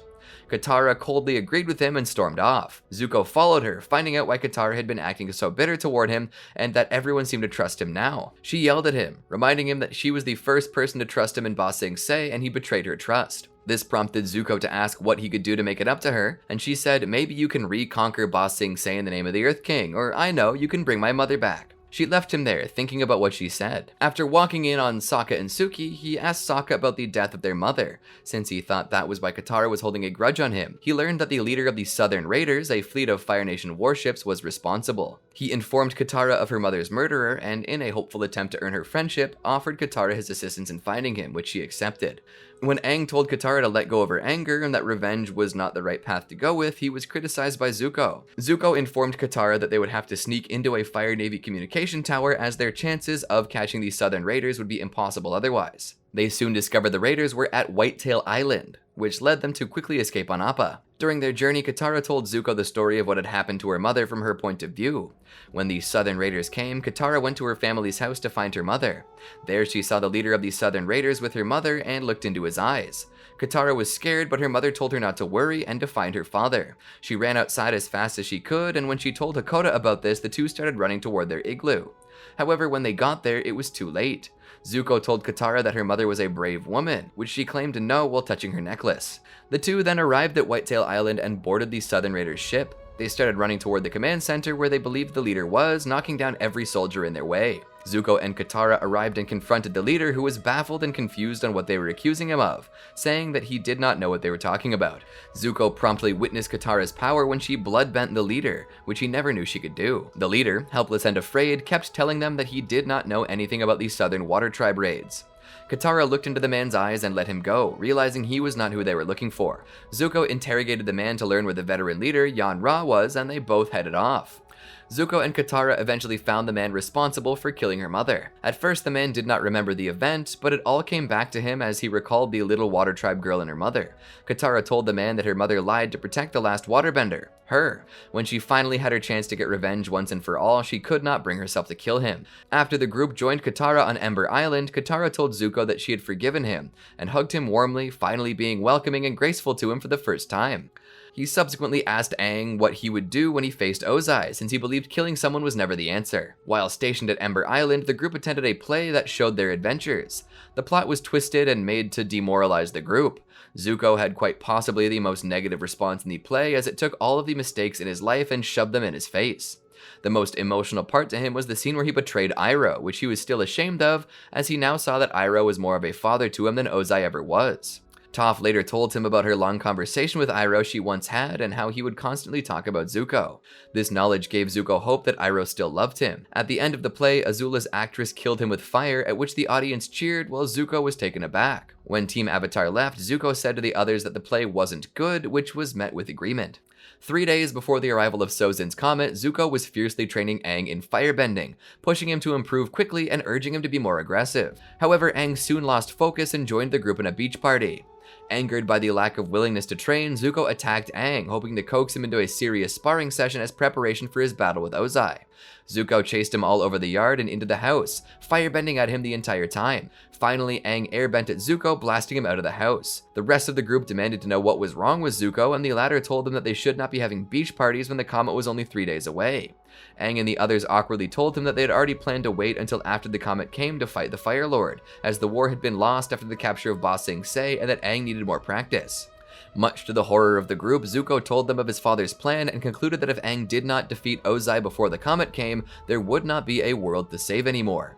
He taught Aang one final technique before he could face the Fire Lord, lightning redirection. The following morning, the group woke up to find Aang and Momo missing. They decided to split up, with Toph eagerly going with Zuko as she wanted her own life-changing trip with him. Toph spent the entire trip telling Zuko her problems with her parents, but was disappointed when Zuko had difficulty maintaining sympathy, mostly due to the graveness of the situation. After an extensive search of the island revealed nothing, the gang turned to Zuko to find him, as he was the one with the most experience tracking the Avatar. Zuko flew them to the Earth Kingdom to a seedy tavern where they found June. He urged her to track down Aang as the fate of the world depended on it. However, the Shirshu was unable to find Aang's scent. The group was initially horrified, believing that Aang was dead, but June stated that her Shirshu would be able to find him if he was dead, clarifying that he just disappeared. Although the group was initially distraught, Zuko thought that there was one other person who may be able to defeat Ozai. He asked June to find Iroh and provided a smell sample, his uncle's sweaty sandal, which he had kept. June's Shirshu tracked the scent all the way to the outer wall of Ba Sing Se. After arriving at the wall, June wished them luck and left. At that night, the group was approached by the 4 members of the Order of the White Lotus, Pakku, Bumi, Jiangjong, and Piandao. They guided the group to a camp and explained that they had planned to liberate Ba Sing Se from the Fire Nation. They led Zuko to his uncle's tent. Believing that his uncle hated him, Zuko was afraid to enter, but after some reassurances from Katara, he went in to find his uncle asleep. When Iroh woke up, Zuko tearfully told him how sorry he was and begged for forgiveness. Iroh embraced him and said he was never angry, only sad because he feared Zuko had lost his way. He told Zuko how proud he was that he found it again and found his way to him. The following morning, Zuko tried to convince Iroh to fight Ozai, believing he was the only one who could defeat him apart from Aang. Iroh refused, saying that even if he defeated Ozai, and he was not sure that he could, history would see it as more senseless violence, and that Aang had to defeat him to bring the war to a peaceful end. When Zuko asked if he would take the throne and become Fire Lord after the war, Iroh said that the Fire Nation must have a new young leader of unquestionable honor. Zuko. While Zuko at first questions whether he had unquestionable honor after making so many mistakes, Iroh told him that it was how he had struggled to redeem himself that truly made him worthy. He told Zuko to return to the Fire Nation and fight against Azula for its fate. Zuko journeyed with Katara and Appa to the Fire Nation capital to take the throne from his sister. They arrived during Azula's coronation. She challenged Zuko to an Agni Kai for the right to become Fire Lord. He accepted the challenge despite Katara's warnings, noticing something was wrong with Azula. Empowered by Sozin's comet, Zuko and Azula battled in a dazzling display of firebending which destroyed much of the capital. Due to Azula's crumbling mental state, Zuko, after a long standstill, was eventually able to gain the upper hand, forcing her to use jets of fire to remain able to attack him when he easily deflected each and every single one of her attacks, and overpowered and knocked her down with a spinning fire kick. Zuko then taunted Azula of not using her lightning out of fear he would redirect it. Goaded, Azula prepared to use lightning on Zuko until she noticed Katara in the distance. Azula shot lightning toward Katara, but Zuko jumped in the way to protect her at the last second. He managed to redirect the brunt of the lightning, but he failed to direct it around his heart and fell to the ground, badly injured. Katara attempted to heal him, but Azula attacked and drove her back between the pillars as Zuko watched helplessly. Katara struggled against Azula's empowered blue firebending. Fortunately, Katara was able to lure Azula into a mass of water and arm herself with chains in order to defeat her, freezing the water into solid ice before chaining her to the grate, allowing her to rush back to Zuko and heal him, for which he thanked her. But Katara said she was the one who should be thanking him. They both got up and saw Azula now breathing fire as she cried uncontrollably. Realizing the extent of Azula's madness, Zuko, along with Katara, witnessed the mental breakdown of the sister who was once so much better than him with pity and sadness. After his battle with Azula, Zuko renewed his relationship with Mai, who had been released from prison by her uncle. During his subsequent coronation as Fire Lord in the presence of a large delegation of each nation and the Avatar, he promised that he and Aang would help rebuild the world together and that he would redeem the Fire Nation for their atrocities. Shortly after this, he visited his father in prison. While Ozai sarcastically told him he felt lucky to be visited by the new Fire Lord, Zuko told him he was lucky the Avatar spared his life. He also told him that maybe time in prison would set Ozai on the right path, just as his banishment set him on the right path. When Ozai asked him why he was here, Zuko demanded to know where Ursa was. Ozai only mocked Zuko, asking him to get some tea so they could talk just like how Iroh would talk to Zuko. Zuko began to leave in frustration, but Ozai snidely warned him about the pressures of the throne and how they can change a person. Ozai guaranteed Zuko that one day he would return to the cell and ask for advice. Not long after his coronation, Zuko traveled to Ba Sing Se to both participate in celebrations and plan ahead. He met with Earth King Kui and the rest of Team Avatar at Kui's palace, where the group first conceived of the Harmony Restoration movement. At the time, Zuko firmly supported the full removal of the Fire Nation colonies from the western shores of the Earth Kingdom. The final scene showed the entire group, composed of Aang, Sokka, Katara, Toph, Suki, Zuko, Mai, and Iroh, in the Jasmine Dragon tea shop. Zuko served tea to their group, while his uncle played the Sungi horn and criticized Sokka's painting of the group, saying his hair was too spiky, making him look like a porcupine. He laughed at Toph's joke about the painting looking perfect to her. Later, during a group ride on Appa, Zuko made Aang promise that if Zuko were to ever start acting like his father, Aang would end his life. Aang reluctantly agreed to the request. After the 100-Year War, Zuko was crowned Fire Lord and subsequently agreed to aid the Harmony Restoration movement in order to move the colonials back to the Fire Nation. During the Earth King's official announcement of the plan to the people of Ba Sing Se, Zuko and his friends took a ride on Appa to watch these celebratory fireworks. While on the Sky Bison, the concerned Fire Lord asked the Avatar to make a promise. If Aang saw that Zuko was becoming like Ozai, as the Avatar, Aang would end Zuko's life. Initially disbelieving, Aang sought advice from Katara, who nodded in approval, and in seeing this, he hesitantly accepted. A year after his accession to the throne, following 5 attempts on the Fire Lord's life, Kori, daughter of Morishita, mayor of Yu Dao, broke into the royal palace to assassinate Zuko. Although she overcame the bodyguards, she was not able to defeat him, who took her as a prisoner and learned the truth behind the attack. The Fire Lord traveled to her home colony to speak with the mayor. However, when Zuko explained that the movement was to bring peace to the world, Morishita reacted poorly and began arguing, using Ozai as an example of a Fire Lord who would not betray his people, causing Zuko to remember a visit he made to his father in prison. Ozai had warned him that he was going to return, as the young man would need help being the ruler of a nation that he could not handle on his own. The Fire Lord threatened Mayor Morishita, claiming that he was not like his father, and the mayor agreed. He was not like his father, who had many faults but was never a coward or a traitor. At this, Zuko ordered the mayor seized, but the guards were attacked by an earthbender, Mrs. Morishita, who asked the Fire Lord to forgive her husband for his statements. Zuko, surprised to see that she was an earthbender, as was her daughter, learned that the people had already been established in the city strongly enough to even form families between people from different nations. It was for this reason that Zuko allowed the Fire Nation colonials to remain in the city and announced his rejection of the Harmony Restoration Project. After Team Avatar heard about Zuko's withdrawal of support for the movement, they traveled to Yu Dao, where Zuko was staying. Aang and Katara flew over the city's walls to meet the Fire Lord. However, some Fire Nation guards informed them that no one could enter without the Fire Lord's permission, not even the Avatar, to which Aang claimed he just wanted to talk to him. The guards responded by attacking Aang and Katara with firebending. After the pair defeated all the guards, Katara was grabbed by Zuko, who admonished her for attacking his people. Aang, angry at Zuko's reaction, warned him to let her go, but he insisted that she first had to agree to stop attacking. Aang separated Zuko and Katara with airbending, prompting Zuko to retaliate and Aang to enter the Avatar state. Katara, telling him that he would not be able to control himself in an altered emotional state, managed to calm him down. The Fire Lord agreed to talk and gave the couple a tour of Yu Dao, pointing out how heavily integrated the lives of the citizens were in the colony. At this, Katara proposed a conversation with Kui concerning the matter, to which the Avatar and Fire Lord both agreed. Returning to the capital city, Zuko met Mai, who tried to console him after noticing his tiredness and lack of sleep, and asked him to talk to her if he had problems, to which Zuko agreed and said it would not happen again. Mai informed him that she had brought the Kyoshi warriors for better protection of the palace. That night, Zuko woke up in the middle of the night, convinced that he heard something. Going outside to investigate, he was informed by Suki and Tai Li that it had been quiet all night. Confused, he went for a drink of water, hoping that the walk would do him some good, though he ended up preparing tea to take to his father in prison. There, he knelt before him and asked for advice. Zuko kept struggling to find the right path and to overcome his insomnia. Turning to Ozai for guidance, he was told that no matter what he chose to do, it would always be the right thing, for he was the Fire Lord and therefore whatever he said goes. Zuko refused to believe that, stating that there was a greater good beyond his own decisions. Enraged over Zuko's beliefs, Ozai demanded him to leave his presence as Zuko was still weak because of that. While Zuko was pondering over what to do, Mai confronted him about his secret meetings with Ozai and blamed him for not confiding in her. He apologized to her and admitted that he loved her, but she retorted that it became apparent that he loved his secrets more than her and thus ended their relationship. Suki arrived immediately after Mai's departure, bowing before the Fire Lord while apologizing to him as she felt responsible for their breakup. She told him that she was the one who had informed Mai about his nightly talks in hopes of helping Zuko, as she and the Kyoshi warriors were worried about him. However, when General Mak arrived to inform Zuko that the Earth King Kui was preparing to invade Yudao, Zuko pushed his relationship troubles aside and deployed his fleet to defend the colony from the Earth Kingdom army. While asleep in his ship, Zuko and Aang shared a dream in which the spirits of Ozai and Roku stood behind them, as he tried to explain to Aang his conflicting feelings about the Harmony Restoration movement, the need to protect his people against his initial promise to see the Harmony Restoration movement through.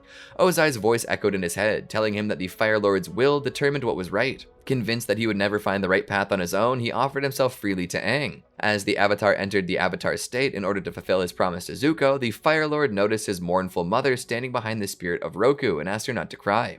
Meanwhile, Aang unleashed an elemental attack on him, but before he could fulfill his promise to kill Zuko, both teenagers woke up in shock. Conflicted about his actions, Zuko sought advice by talking to a painting of his uncle, Iroh. His monologue was interrupted when a soldier alerted him that the fleet had arrived on Earth Kingdom shores, prompting Zuko to dress for battle and leave to lead his army. The Fire Nation forces reached the gates of Yudao at the moment the Earth Kingdom forces were given the command to start the assault.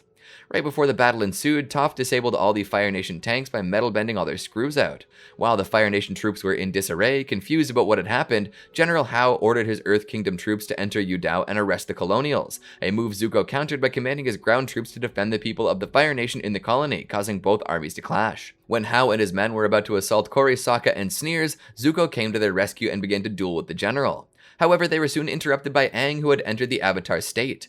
Convinced that Aang was going to fulfill his promise, Zuko pleaded with Aang to reconsider, but immediately reconciled with the thought that his own demise was for the best. Zuko removed his helmet and watched as Aang displayed a strong feat of earthbending to create a chasm between Yudao and the fighting armies. However, as he was standing too close to the rim of the newly created abyss, the stone crumbled underneath Zuko's feet, and he plummeted down. In the nick of time, he was saved from death by Aang, and upon hearing the Avatar's reasoning with Earth King Kui, he realized that his own actions had been right, and he collapsed. Zuko awoke 4 days later at Iroh's Jasmine Dragon, where his uncle chided him for not visiting him any sooner. Aang joined Zuko at his table, and together they discussed the future of Yudao, acknowledging that it could no longer be a Fire Nation colony or an Earth Kingdom town. They both also touched upon the dream they shared, causing Zuko to relieve Aang of his promise, as he realized that he could not put that burden on the Avatar's shoulders. He mentioned the sight of his mother in the dream and his desire to find her, believing that it would solve his problems by connecting himself to a part of his heritage that was not murky and confusing for him. However, every search attempt to find his mother up to that moment had turned up empty-handed. Zuko realized that he needed more information about what happened the day Ursa left, though he knew Ozai would never help him. Determined to find his mother, he turned to the only person who he believed could help him coax the needed information out of Ozai, Azula. Sometime after the battle for Yudao, Zuko attended a meeting together with his friends and several government officials at the home of the governor of Yudao to discuss the future of the city. A professor gave a lecture on ancient Earth Kingdom philosophies regarding the Four Nations, although it was of little interest to him as he slowly zoned out as the man droned on. However, he snapped back to attention when the professor mentioned the word family. Not having caught the entire statement, he requested the man to repeat what he had said and listened attentively to how there is a comparison to be made between how one treats one's family and how one rules. He pondered over the words, and when Aang asked if everything was alright, he wondered what the banishment of his mother for years, along with his own actions of putting his father in jail and his sister in an institution, meant for his nation. Inspired by the professor's words, Zuko returned home and placed his father and sister in adjoining cells in order to facilitate conversation between the two in hopes of gaining information about Ursa's whereabouts. When he was told by Suki that Ozai and Azula had not said a word to each other, he entered the room to bring in tea in an attempt to ease the tension. However, Azula perceived an attempt at friendliness as a way to mock the fact that she was restrained and subsequently knocked him over by grabbing the tray out of his hand with her teeth, much to Ozai's amusement. Zuko tried to prevent Ty Lee from chi blocking Azula, though he acted too late. He called the two Kyoshi warriors back and gently positioned a now paralyzed Azula back into her chair. He explained to her that he just wanted to bring them a little dignity by giving them some tea. His sister sent him off, however, saying that the only way that he could really bring them dignity was to let them have a conversation in private. After a half hour, Zuko returned to collect Azula in order to wheel her to her old room in the palace, where she would be staying from that point on. Suki and Ty Lee accompanied him, though he sent them off in order to have a private conversation with his sister.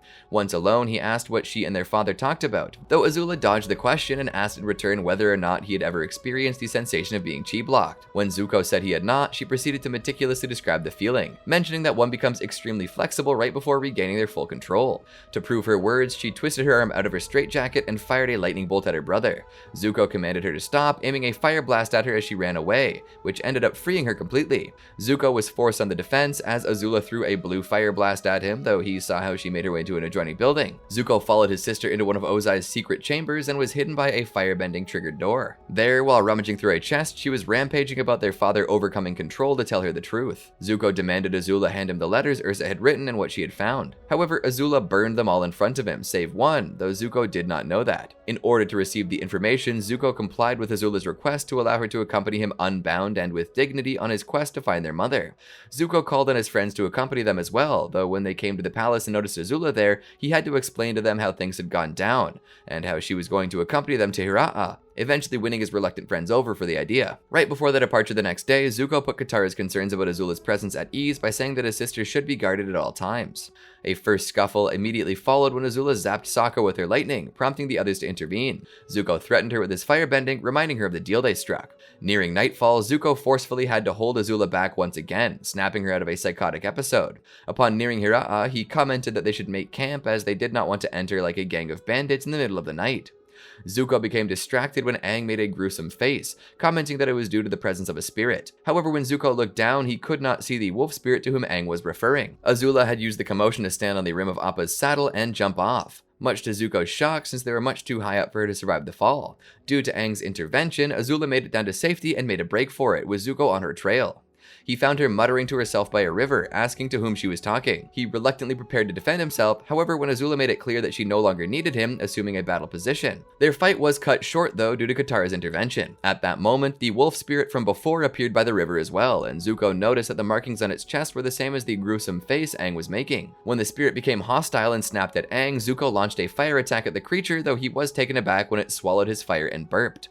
After a brief scuffle with Appa, the spirit threw up a swarm of moth wasps that attacked the team. Azula asked Zuko to free her as she could help, which he dismissed, stating that they did not need any help. However, when she pointed out she could not possibly make things worse for them and stated that if he could not even trust his own family, then there was no one left for him to be trusted, he melted her icy restraints, freeing her so that she could save them. At nightfall, the team had set up camp and Zuko was sitting around the campfire together with Sokka, while Azula slept uneasily away from the group. Aang meditated, and Katara slept next to Appa with Momo. Answering Sokka's question, Zuko told him that he let Azula sleep with her hands unbound as he was giving her a chance since she did save them from the moth wasps. He also expressed his confidence that everything would turn out okay since Katara and Aang had agreed to guard her in shifts. When he asked why Sokka was still up, the Water Tribe warrior comically mentioned that he had bladder issues since he drank too much water to get rid of the moth wasp's taste, which was more than he needed to know. Zuko was surprised by Sokka's actions as the warrior commented about the cold weather and subsequently covered Katara with a blanket, leaving the Fire Lord wondering why he cared so much about Katara after she had thrown so many snowballs in his face. Upon receiving the simple answer that Sokka did not mind getting the short end of the deal with his sister, Zuko was inspired to treat his own sister better and covered her with a warm blanket as well. However, as he went to return to his seat, he noticed a letter sticking out of her boot. He cautiously reached for it, being careful not to wake her, and read it, his shock growing with every word, as it was a letter written by his mother to Ikem, alluding that he might be his son as opposed to Ozai's. The next morning, Zuko discussed the letter's content with Aang privately near a cliff. While Aang was visibly shocked to learn of his friend's apparently illegitimate lineage, Zuko confessed that he felt hopeful and relieved over the supposed truth of not being Ozai's son by blood. He believed that his alleged illegitimacy led Ozai to banish and mistreat him as a young child. When Aang Aang questioned Zuko as to why Ozai did not just eliminate him immediately once he learned Zuko was not really his son, Zuko recounted how Ozai was going to kill him after being ordered by Fire Lord Azulon to do so as punishment for asking for Iroh's birthright of succession, though he was somehow stopped by Ursa. Aang tried to dissuade Zuko from thinking and being relieved by his alleged illegitimate lineage, understanding the ramifications of Zuko's hold of the throne should the contents of the letter be revealed. Their discussion was interrupted by a psychotic Azula, who demanded to know where her letter was. Zuko and Aang engaged Azula in a vicious firefight, but the Avatar became concerned over Katara and Sokka's well-being, so Zuko told him to go check on them. He continued to hold Azula off while the princess screamed at him to tell their mother that she was destined to become Fire Lord. Zuko attempted to break Azula's footing and gain the upper hand in their battle, but he was caught off guard as his sister dodged his attack and hit him in the chest, thus knocking him off balance. Azula received the opening she needed and snatched the letter from the pocket of Zuko's tunic. As she was about to give the final blow, Zuko grabbed his sister by her ankle while she was still airborne, and flung her to the ground. He proceeded to dangle her over the cliff, asking why they always had to be fighting. He was answered with Azula's mutterings about their mother, inducing Zuko to throw her over the cliff when Azula realized that her brother did not burn the letter despite having it all night. Zuko stared at her sadly before letting her go, leading Azula to wonder if her brother actually wanted her to have the letter. Zuko replied that they should continue the search for their mother. The siblings came to an understanding and went back to camp, where the others had just put out the fire made by Azula. They boarded Appa and flew toward Hira'a. When they got there, Zuko suggested that they don disguises, and thus they were able to enter the town unnoticed, where they witnessed the final scene of love amongst the dragons. Zuko fondly reminded Azula of the times they would reenact the same part after watching the Ember Island players, though Zuko wondered why he always had to play the part of the Dark Water Spirit. After the play ended, they asked about Ursa. The director of the acting company, Noren, invited them to his home to talk about Ursa privately, and Zuko gave him thanks. At Noren's house, Kiyi, the director's daughter, asked Zuko and Azula if they would like to see her doll, to which he happily accepted, and he later chastised Azula for frightening the girl by threatening to cut off Kiyi's doll's head. Soon enough, they learned that Ursa was taken from the town many years prior for official business, and Ikem, her broken-hearted boyfriend, left for Forgetful Valley to forget his past life. Later on, Team Avatar bowed to the family in appreciation for their help, and they left. While walking back, Aang apologized to a quiet Zuko for reacting the way he did and suggested that they burn the letter, forgetting about finding Ikem, to which the young Fire Lord confessed he did not have the letter anymore, he had let Azula keep it, and that they should focus on the task at hand, and later take care of what he should do and be. Upon hearing this, Aang told Zuko to listen to him and began explaining that when people came to the Fire Lord's throne, they did not bow down to him, but to the peaceful new era he represented, and therefore, no matter who his real father was, he should remain on the throne. Sokka interrupted their conversation to ask how much longer they would go on with the mission as tensions between Katara and Azula were continuing to rise.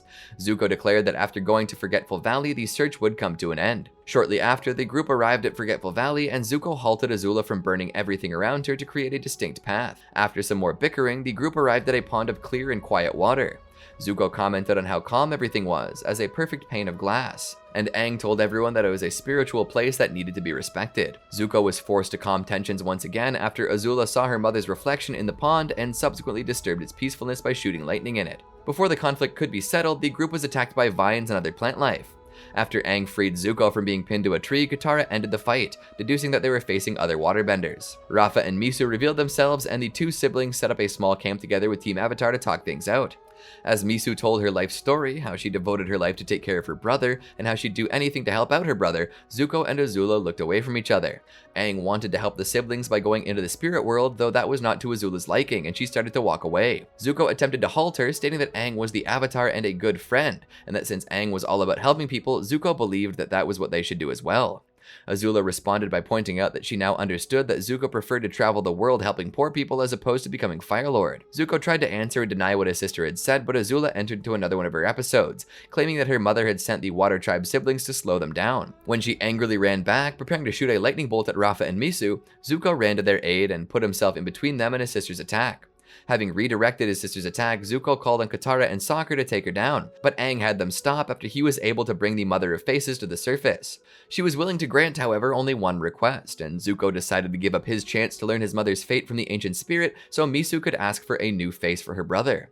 Before she could finish, Azula interrupted, demanding information on Ursa. The spirit revealed that Ursa had a new identity as Noriko. Azula took off to confront her mother while Sokka and Zuko decided to give chase, taking a shortcut. Upon arriving at Noren's house and seeing that Azula had not yet arrived, Zuko joined the family for dinner at the insistence of Ki and Noren. Focusing on Noriko, he asked if she was happy, and after she responded that she was, the Fire Lord got ready to leave, though Noren stopped him. The actor convinced his guest to reveal who he was, which he did directly to Noriko. Noren explained that he recognized Zuko from his scar and apologized for not telling him the truth about Ursa. After reminding Ursa about her past and the alteration of both face and memory, Noren revealed to Zuko his true identity as Ikem. The firebender declared that Hiraa was where he belonged, with his mother, sister, and father. Noren was dumbstruck at the declaration, saying that it was not possible. Before the conversation could continue, Azula burst through the roof, set on killing her mother. Zuko fought against his sister, trying to stop her, only for her to pin Ursa to the wall. Zuko separated his sister from their mother, and they fought a moment longer. Azula wondered why Zuko continued to fight, knowing he wanted to be free of the burdens of the throne and why he had not thrown both her and the letter off the cliff the other day. Zuko answered that the throne was his destiny, and that although his relationship with her was messy, she was still his sister. At this, Azula blasted an opening through a house wall and ran toward Forgetful Valley. Zuko tried to tell her to come back so he could help her, but she ran off and left the letter behind.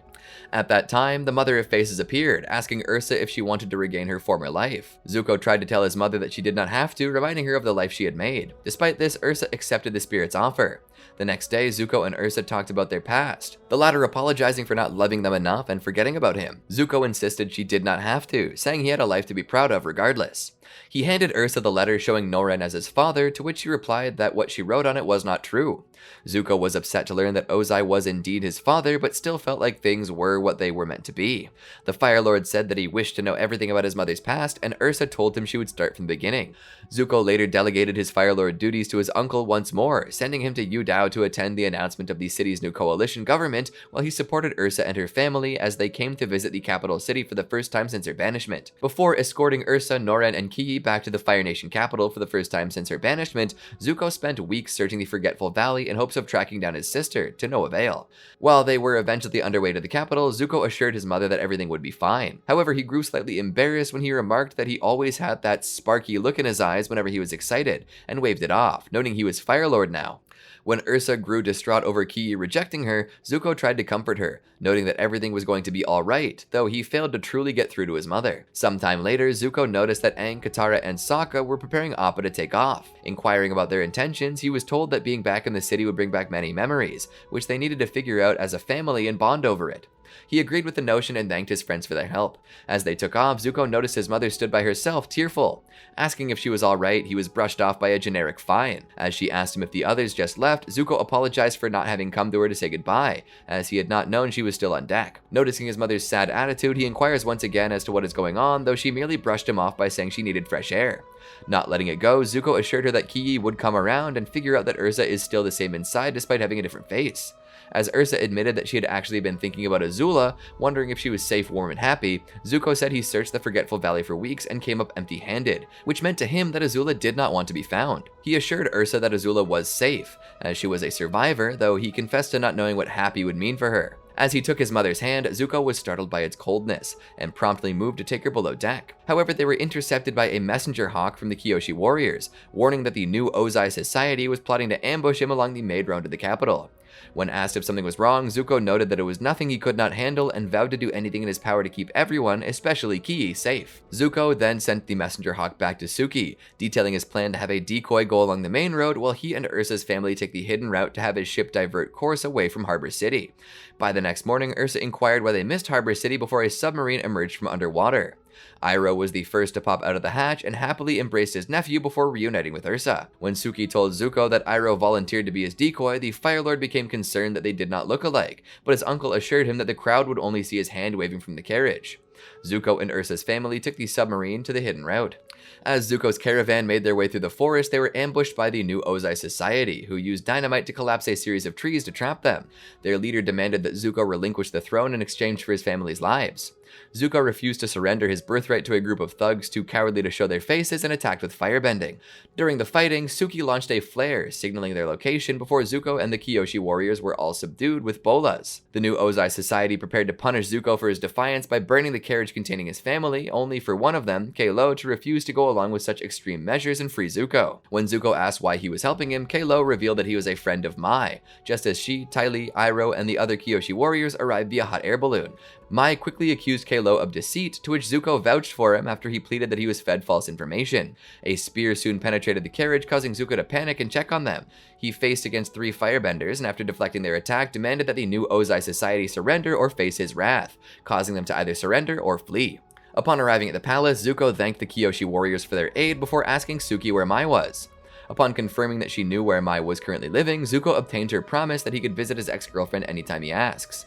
Subsequently, as Ki-Yi dragged Noren to tour the palace, she surprised her brother and mother by calling Zuko Zuzu, which Zuko remarked sounded better coming from her than Azula. He offered to show Ursa to her old room, but she insisted on staying in the guest room. Zuko then turned to Iroh to thank him for his help before wondering whether his mother would be alright, to which his uncle answered it would take time. Iroh then observed how troubled Zuko was, to which the Fire Lord confessed that the new Ozai society becoming a significant threat. He asked his uncle to take his place at the Yu-Dao inauguration ceremony. A month later, Zuko heard that Mai's brother, Tom Tom, had been kidnapped, and he went to Mura's flower shop immediately. Overhearing Mai describe the kidnappers as Kumorikage, mythical spirits that kidnap children, Zuko decided to summon the Avatar. Upon Aang's arrival, Zuko, Mai, Kei-Lo, and Constable Sung brought him up to speed before Ukano, Mai's father, barged into the meeting. Ukano insisted that Zuko enforced a curfew and assembled a task force to deal with the dark spirits to prove the Fire Nation's strength, but Zuko chose to defer to Aang's counsel to find out what happened to Tom Tom. As he was being escorted out by Sung, Ukano declared Zuko an imposter to the throne, to which the Fire Lord recognized the voice and asked Mai if her father was involved in the new Ozai Society's plot against him, which she denied. To find out more about the Kumorikage, Zuko took Aang, Mai, and Kei-Lo to the High Temple, where Mai told Kei-Lo of a previous date she had with Zuko over his ancestors' burial sites. They met with Great Sage Shu, who opened the entrance to the Dragonbone Catacombs. Passing by the tombs of past Fire Lords and a mural of the Sun Warriors, they found a metal door blocking the rest of the passage. Zuko explained that Sozin walled off this section to make it seem like Fire Nation history began with him. He and Aang then tried firebending on the 4 dragon statues, assuming like they worked like the lock on Crescent Island. After 20 unsuccessful tries, Kei-Lo stepped in, revealing that the locks were in the noses, not the mouths, and used Mai's knives to unlock them. They proceeded down the passage, eventually reaching a painting of the first Fire Lord and the Kumorikage. Mai then found a nearby scroll detailing the legend of the Kumorikage. When the tale mentioned the reprehensible actions taken by the warlord Taz, Aang wondered where his past life was during that time, to which Zuko suggested that the Avatar may not have existed back then. Once the tale had concluded, a wisp of smoke emerged from the painting of the Kumorikage. Despite Zuko's reservations, Aang began following the wisp. When it entered another dragon statue, Kei-Lo opened it and the Avatar ventured down the passage, leaving Zuko alone with Mai, which led to an awkward conversation on their failed relationship. Aang and Kei-Lo later returned from the crypt, and as the group flew back to the capital on Appa, they revealed that they met with the Kumorikage, who claimed the spirits, until this present moment, had not returned to the human world, leading Mai to suspect Tom Tom's abductors were imposters. They soon happened upon Ukano and Sung, who had formed a volunteer militia, the Safe Nation Society, in response to more dark spirit abductions of young children in the city, including the constable's own son. Though Zuko promised to find Sung's son, he's forced to suspend him for undermining his authority, before ordering Ukano to disband the Safe Nation Society or be imprisoned, which Aang felt was too severe. Though Zuko defended that he had no choice, a female citizen approached him and respectfully informed him that the Safe Nation Society had just saved her daughter, which is more than what Zuko has done. Zuko then returned to the palace and passed by Ursa's family's room, where Ki-Yi called out to him, begging to be torn from Ursa's cold grasp, to which he obliged, moving her to a separate room. He then stood in a balcony and conversed with Suki over how much Tom Tom had been through, and whether he'd be the same. Suddenly he spotted smoke coming to Ki-Yi's room. Joined by Aang and Ty Lee, they spotted 3 figures resembling Kumorikage in the midst of kidnapping Ki-Yi. Aang firebent at one of them and received a kick to the stomach, confirming they were indeed human. Zuko managed to take down one of the false Kumorikage and demanded to know where her friends were taking his sister. His opponent responded by shooting lightning, causing Zuko to realize it was Azula. Zuko redirected her lightning only for Azula to redirect it back at him before vanishing. The next morning, General Mack reported that a total of 13 children were abducted by the false Kumorikage, prompting most of the populace to flee the capital. Mai then arrived and offered sympathy in the form of a hug. Once she was told that Azula was involved, Mai confessed that her father was the leader of the new Ozai Society and that he may have known of the false Kumorikage, especially Azula's involvement. Zuko then ordered Mack to lock down the city and search every home for Ukano and the members of the Safe Nation Society, which Aang protested, insisting he could speak with Ukano. Though Zuko expressed his appreciation for his wisdom and friends, he felt that Aang's approach had failed and had Suki and Ty Lee escort him out. Mac carried out Zuko's orders, leading to a confrontation with the Safe Nation Society, who incited a riot, leading to their capture, though Ukano slipped away. Zuko held Mai's hand as he assured her that they would find her father, but she broke his hold when she spotted Kalo being brought in alongside the Safe Nation Society.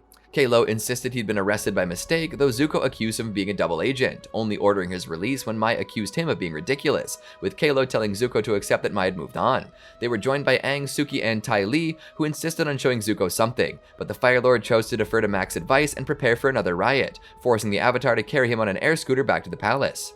Upon arriving at the spot where Azula and her cohorts disappeared, Aang showed Zuko a secret passage Ty Lee unlocked.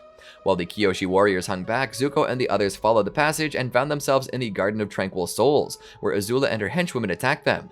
During the fighting, Zuko spotted Azula and chased her into a crypt beneath a lion turtle statue, which she revealed was the grave of the first Fire Lord's most trusted advisor, where they continued their fight. When Azula had Zuko at her mercy, he told his sister that even with his death, the throne would never be hers. To his surprise, Azula stated that she had accepted that she could never be Fire Lord, and that her true destiny was to mold Zuko into a ruthless and fear-mongering Fire Lord. Zuko then heard Kiyi's voice calling for him, causing him to gloat that Azula had failed, as his friends had now rescued the missing children. However, Azula begged to differ, reminding Zuko of how ruthless he was in the past 24 hours. Though Zuko denied this statement, Azula advised him to accept what she made of him and vanished. Zuko then exited the crypt and happily embraced Kiyi. The next day, Zuko gathered the populace at the palace to apologize for his poor conduct during the crisis, and vowed to be a better Fire Lord worthy of their trust. Chief Hakoda invited Zuko and Earth King Kui to a conference to discuss the Southern Reconstruction project that would advance the development of the Southern Water Tribe. Both foreign leaders were met by crowds of protesters when they arrived in Wolf Cove by airship, as nationalist sentiment had grown in the South following Gilak's revelation that the Northern Water Tribe planned to control the South's oil. Sokka walked out to meet the leaders, assuring them that the protesters would come to understand their plan once they saw it in action, and encouraged them to keep walking. Hakoda explained his plan to modernize the South and to build relationships between all nations to the other world leaders, and asked Kui and Zuko for funding due to the South's suffering economy. Zuko was quick to offer support, although the Earth King was hesitant because of the Earth Kingdom's own needs, and stated that he might fund development once the tribe became more civilized, to which Katara took offense. As Kui attempted to apologize, a guard alerted the conference that Gilak had escaped prison, and the Southern nationalists burst in and began fighting Team Avatar. Zuko began to fight the soldiers with firebending, and though Team Avatar was able to thwart the attempted kidnapping of Hakoda, Kui was taken by Gilak's soldiers.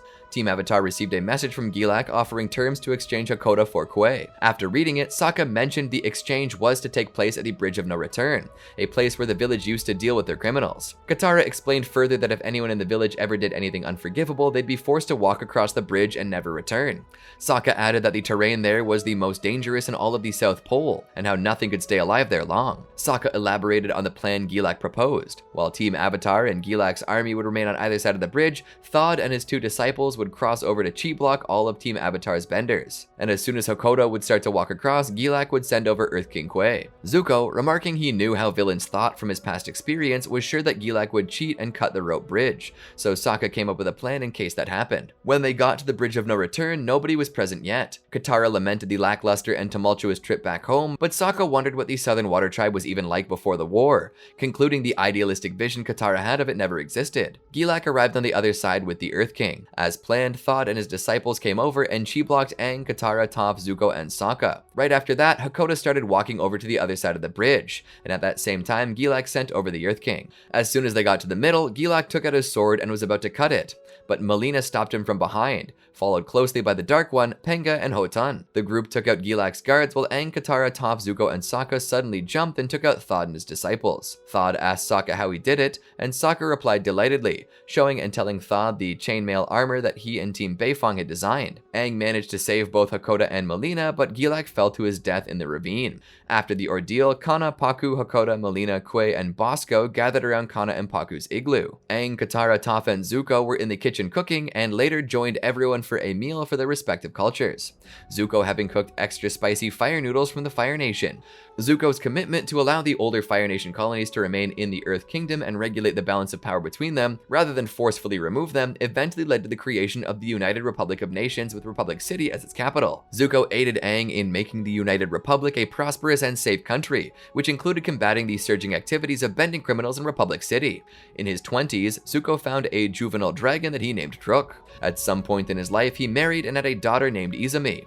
He also became a grandfather to Iroh, who grew up to serve as general of the 1st Division of the United Forces. In 158 AG, Zuko joined forces with Southern Chief Sokka, Tenzin, and Tonrak to deal with Zahir, Ghazan, Minghua, and Pli, 4 criminals who desired to kidnap the new Avatar Korra. The group was able to defeat the 4 and send them to specially constructed White Lotus prisons, which would serve to neutralize their bending abilities. Zuko collaborated with Northern Chief Unalaq and ordered the construction of a top-secret prison in the western tundra of the North Pole, specifically designed to hold the firebender Pli. Zuko continued to remain in power until he abdicated the throne of the Fire Nation in 167 AG to his daughter Izumi, at which point he chose to leave the Fire Nation capital in favor of living on Ember Island. 2 weeks after the Harmonic Convergence, Zuko grew aware of the escape of the criminals Zahir, Minghua, and Ghazan from their custody under White Lotus sentries, and was particularly disturbed to hear that Zahir had become an airbender. After sending a notice to Lin Beifong of their escape, he traveled to the Northern Water Tribe, where he and Chief Tonrak met with Desna and Eska, the new Northern Chiefs. Zuko told them that they needed to check on Pli's prison in the Western Tundra. While riding the elevator to the bowels of the prison, Zuko explained that Pli possessed the ability to create explosions with her mind, and casually remarked that ironically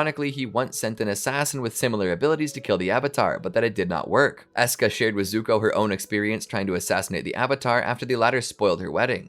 Zuko soon scouted the area around the prison atop his dragon, and only found what he thought to be a snowstorm. When he pointed this out to Tonrak, however, the Southern Chief recognized it as Zahir's doing. The two groups clashed, with Zuko finding himself matched against Ghazan. The old firebender was able to dodge his opponent's attacks for a short while, but was ultimately knocked down by a large fragment of rock. Zuko could only watch as the fugitives made a successful escape with Pli in tow. Sometime later, Zuko flew towards the Misty Palms oasis with Tonrak in tow after the latter received word from Lin to meet her there. They awaited Korra's return in a local cantina where he was pleased to make his reacquaintance with the Avatar. Upon Mako and Bolin's return to the Misty Palms oasis, Zuko came out of the cantina where he was greeted by a starstruck Bolin, who could barely form a coherent sentence. Zuko followed Team Avatar towards Zhao Fu to use the Metal Clan's radio transmitter to reach the Northern Air Temple to warn Tenzin of the Red Lotus's approach. However, as the others prepared to head toward the temple, he prepared Druk to head back home toward the Fire Nation to protect Izumi in case Zahir would target her next. Before he could leave, he was approached by Korra, who asked him for advice as Aang's best friend on what Aang would have done if Zahir had given him a choice between giving himself up or letting a nation be attacked. Zuko answered that it had been Aang's dream to rebuild the Air Nation, though he also knew that in times of turmoil, the world needed the Avatar the most. Zuko grew surprised when Korra thanked him for his advice, saying that Iroh had been right to go and talk to him, as he had been unaware that she had met his late uncle. Before he could ask any more about Iroh, they were interrupted by Mako, who alerted them that they'd been finally able to contact the Northern Air Temple. As the team departed for the temple, Zuko went home to his daughter, though 2 weeks later he journeyed to Republic City, where he bowed respectfully to a recovering Korra. As she left, Zuko voiced his concern, along with President Raiko, about the lack of information concerning the Red Lotus and their true numbers. He then went inside the temple, where he attended Jinora's anointment as Airbending Master now that she had received her tattoos. Later, Zuko reunited with Iroh in the spirit world. After Kuvira had nearly stabilized the entire Earth Kingdom, Zuko traveled to Republic City with his daughter to attend Prince Wu's coronation as the nation's Earth King. However, after Kuvira was bestowed the Kyoshi Medal of Freedom for her service, Zuko bore witness to her declaration of usurping power in the Earth Kingdom, renaming it the Earth Empire. Izumi. Izumi is the current Fire Lord of the Fire Nation, granddaughter of Ozai and Ursa, daughter of Lord Zuko, and mother of General Iroh. She ascended the throne in 167 AG following her father's abdication. Izumi was born a princess of the Fire Nation to Fire Lord Zuko following the 100-Year War. Izumi became famous for her efforts to reform the Fire Nation's government and cultivate peaceful relations with the other nations, including the United Republic of Nations. She shares her father's desire to continue the move away from Fire Nation's brutal past. Technically, her son Iroh is in line to the throne, but his status as a general in the United Forces made that uncertain. Izumi's goal to stay out of military conflicts didn't always mesh well with Iroh's duties, and the two sometimes disagreed about the best course of action when the United Republic called upon the Fire Nation aid. Following the anarchy in the Earth Kingdom in 171 AG, Izumi and the other world leaders tasked Kuvira with restoring order to the chaos-ravaged nation, granting her the position of interim president until the Earth Kingdom was stabilized enough for Prince Wu's return and restoration to the Earth Kingdom throne. 3 years later, Izumi traveled to Republic City in her official capacity as Fire Lord to attend Prince Wu's coronation as the 54th Earth King. There, she sat next to her father and witnessed Kuvira denounce Wu's authority and dissolve the Earth Kingdom in favor of the Earth Empire under her own rule. Izumi and the other world leaders convened after the coronation and agreed to send Suyin Beifong as their representative to speak with Kuvira to convince the metalbender to step down. Weeks after Korra failed to stop Kuvira from taking Zaofu, Izumi attended a meeting of the world leaders, although without the Water Tribe representatives at City Hall. She was unimpressed with Wu's suggestion to attack Kuvira with an army of highly trained badger moles, and her glare toned down the eccentric ideas of the Earth Kingdom Royal. Before they could continue, their meeting was interrupted by Korra and Opal, and later by Bolin and Varric, who all alerted them of Kuvira's plan to manufacture a spirit vine-powered superweapon. When Raiko suggested a preemptive strike to the threat posed by Kuvira, Izumi firmly stated that her army would not support such an aggressive and unprovoked action. As the president tried to reason with her, pointing out that Kuvira was a threat to the world and needed to be stopped, she explained that her nation had already spent too much of its history fighting meaningless wars, and she refused to put her nation through another one unless there was no other choice. Firelord Izumi currently focuses on the structure of the Fire Nation, concerned about what supports and serves their nation in the eras to come. She and many of her officials plan to soon invite other nations to establish embassies within the capital of Haribulkan to continue fostering peaceful and cooperative relationships. And that, my friends, is the life of every Fire Lord. Now, there are a few other entries we could have covered, like Azula, who was briefly crowned Fire Lord when her father took up mantle as Phoenix King, and Iroh was technically interim Fire Lord for a bit, but neither of them served for a very long time, and this video is already very long as it is. We hope you enjoyed learning about all the different Fire Lords throughout the Fire Nation's history. Which Fire Lord is your favorite Fire Lord? Which one is your least favorite? Make sure you let us know down in the comments. If you liked this video, make sure you hit that like button and subscribe for more like this. Thanks for watching, and we'll see you next time.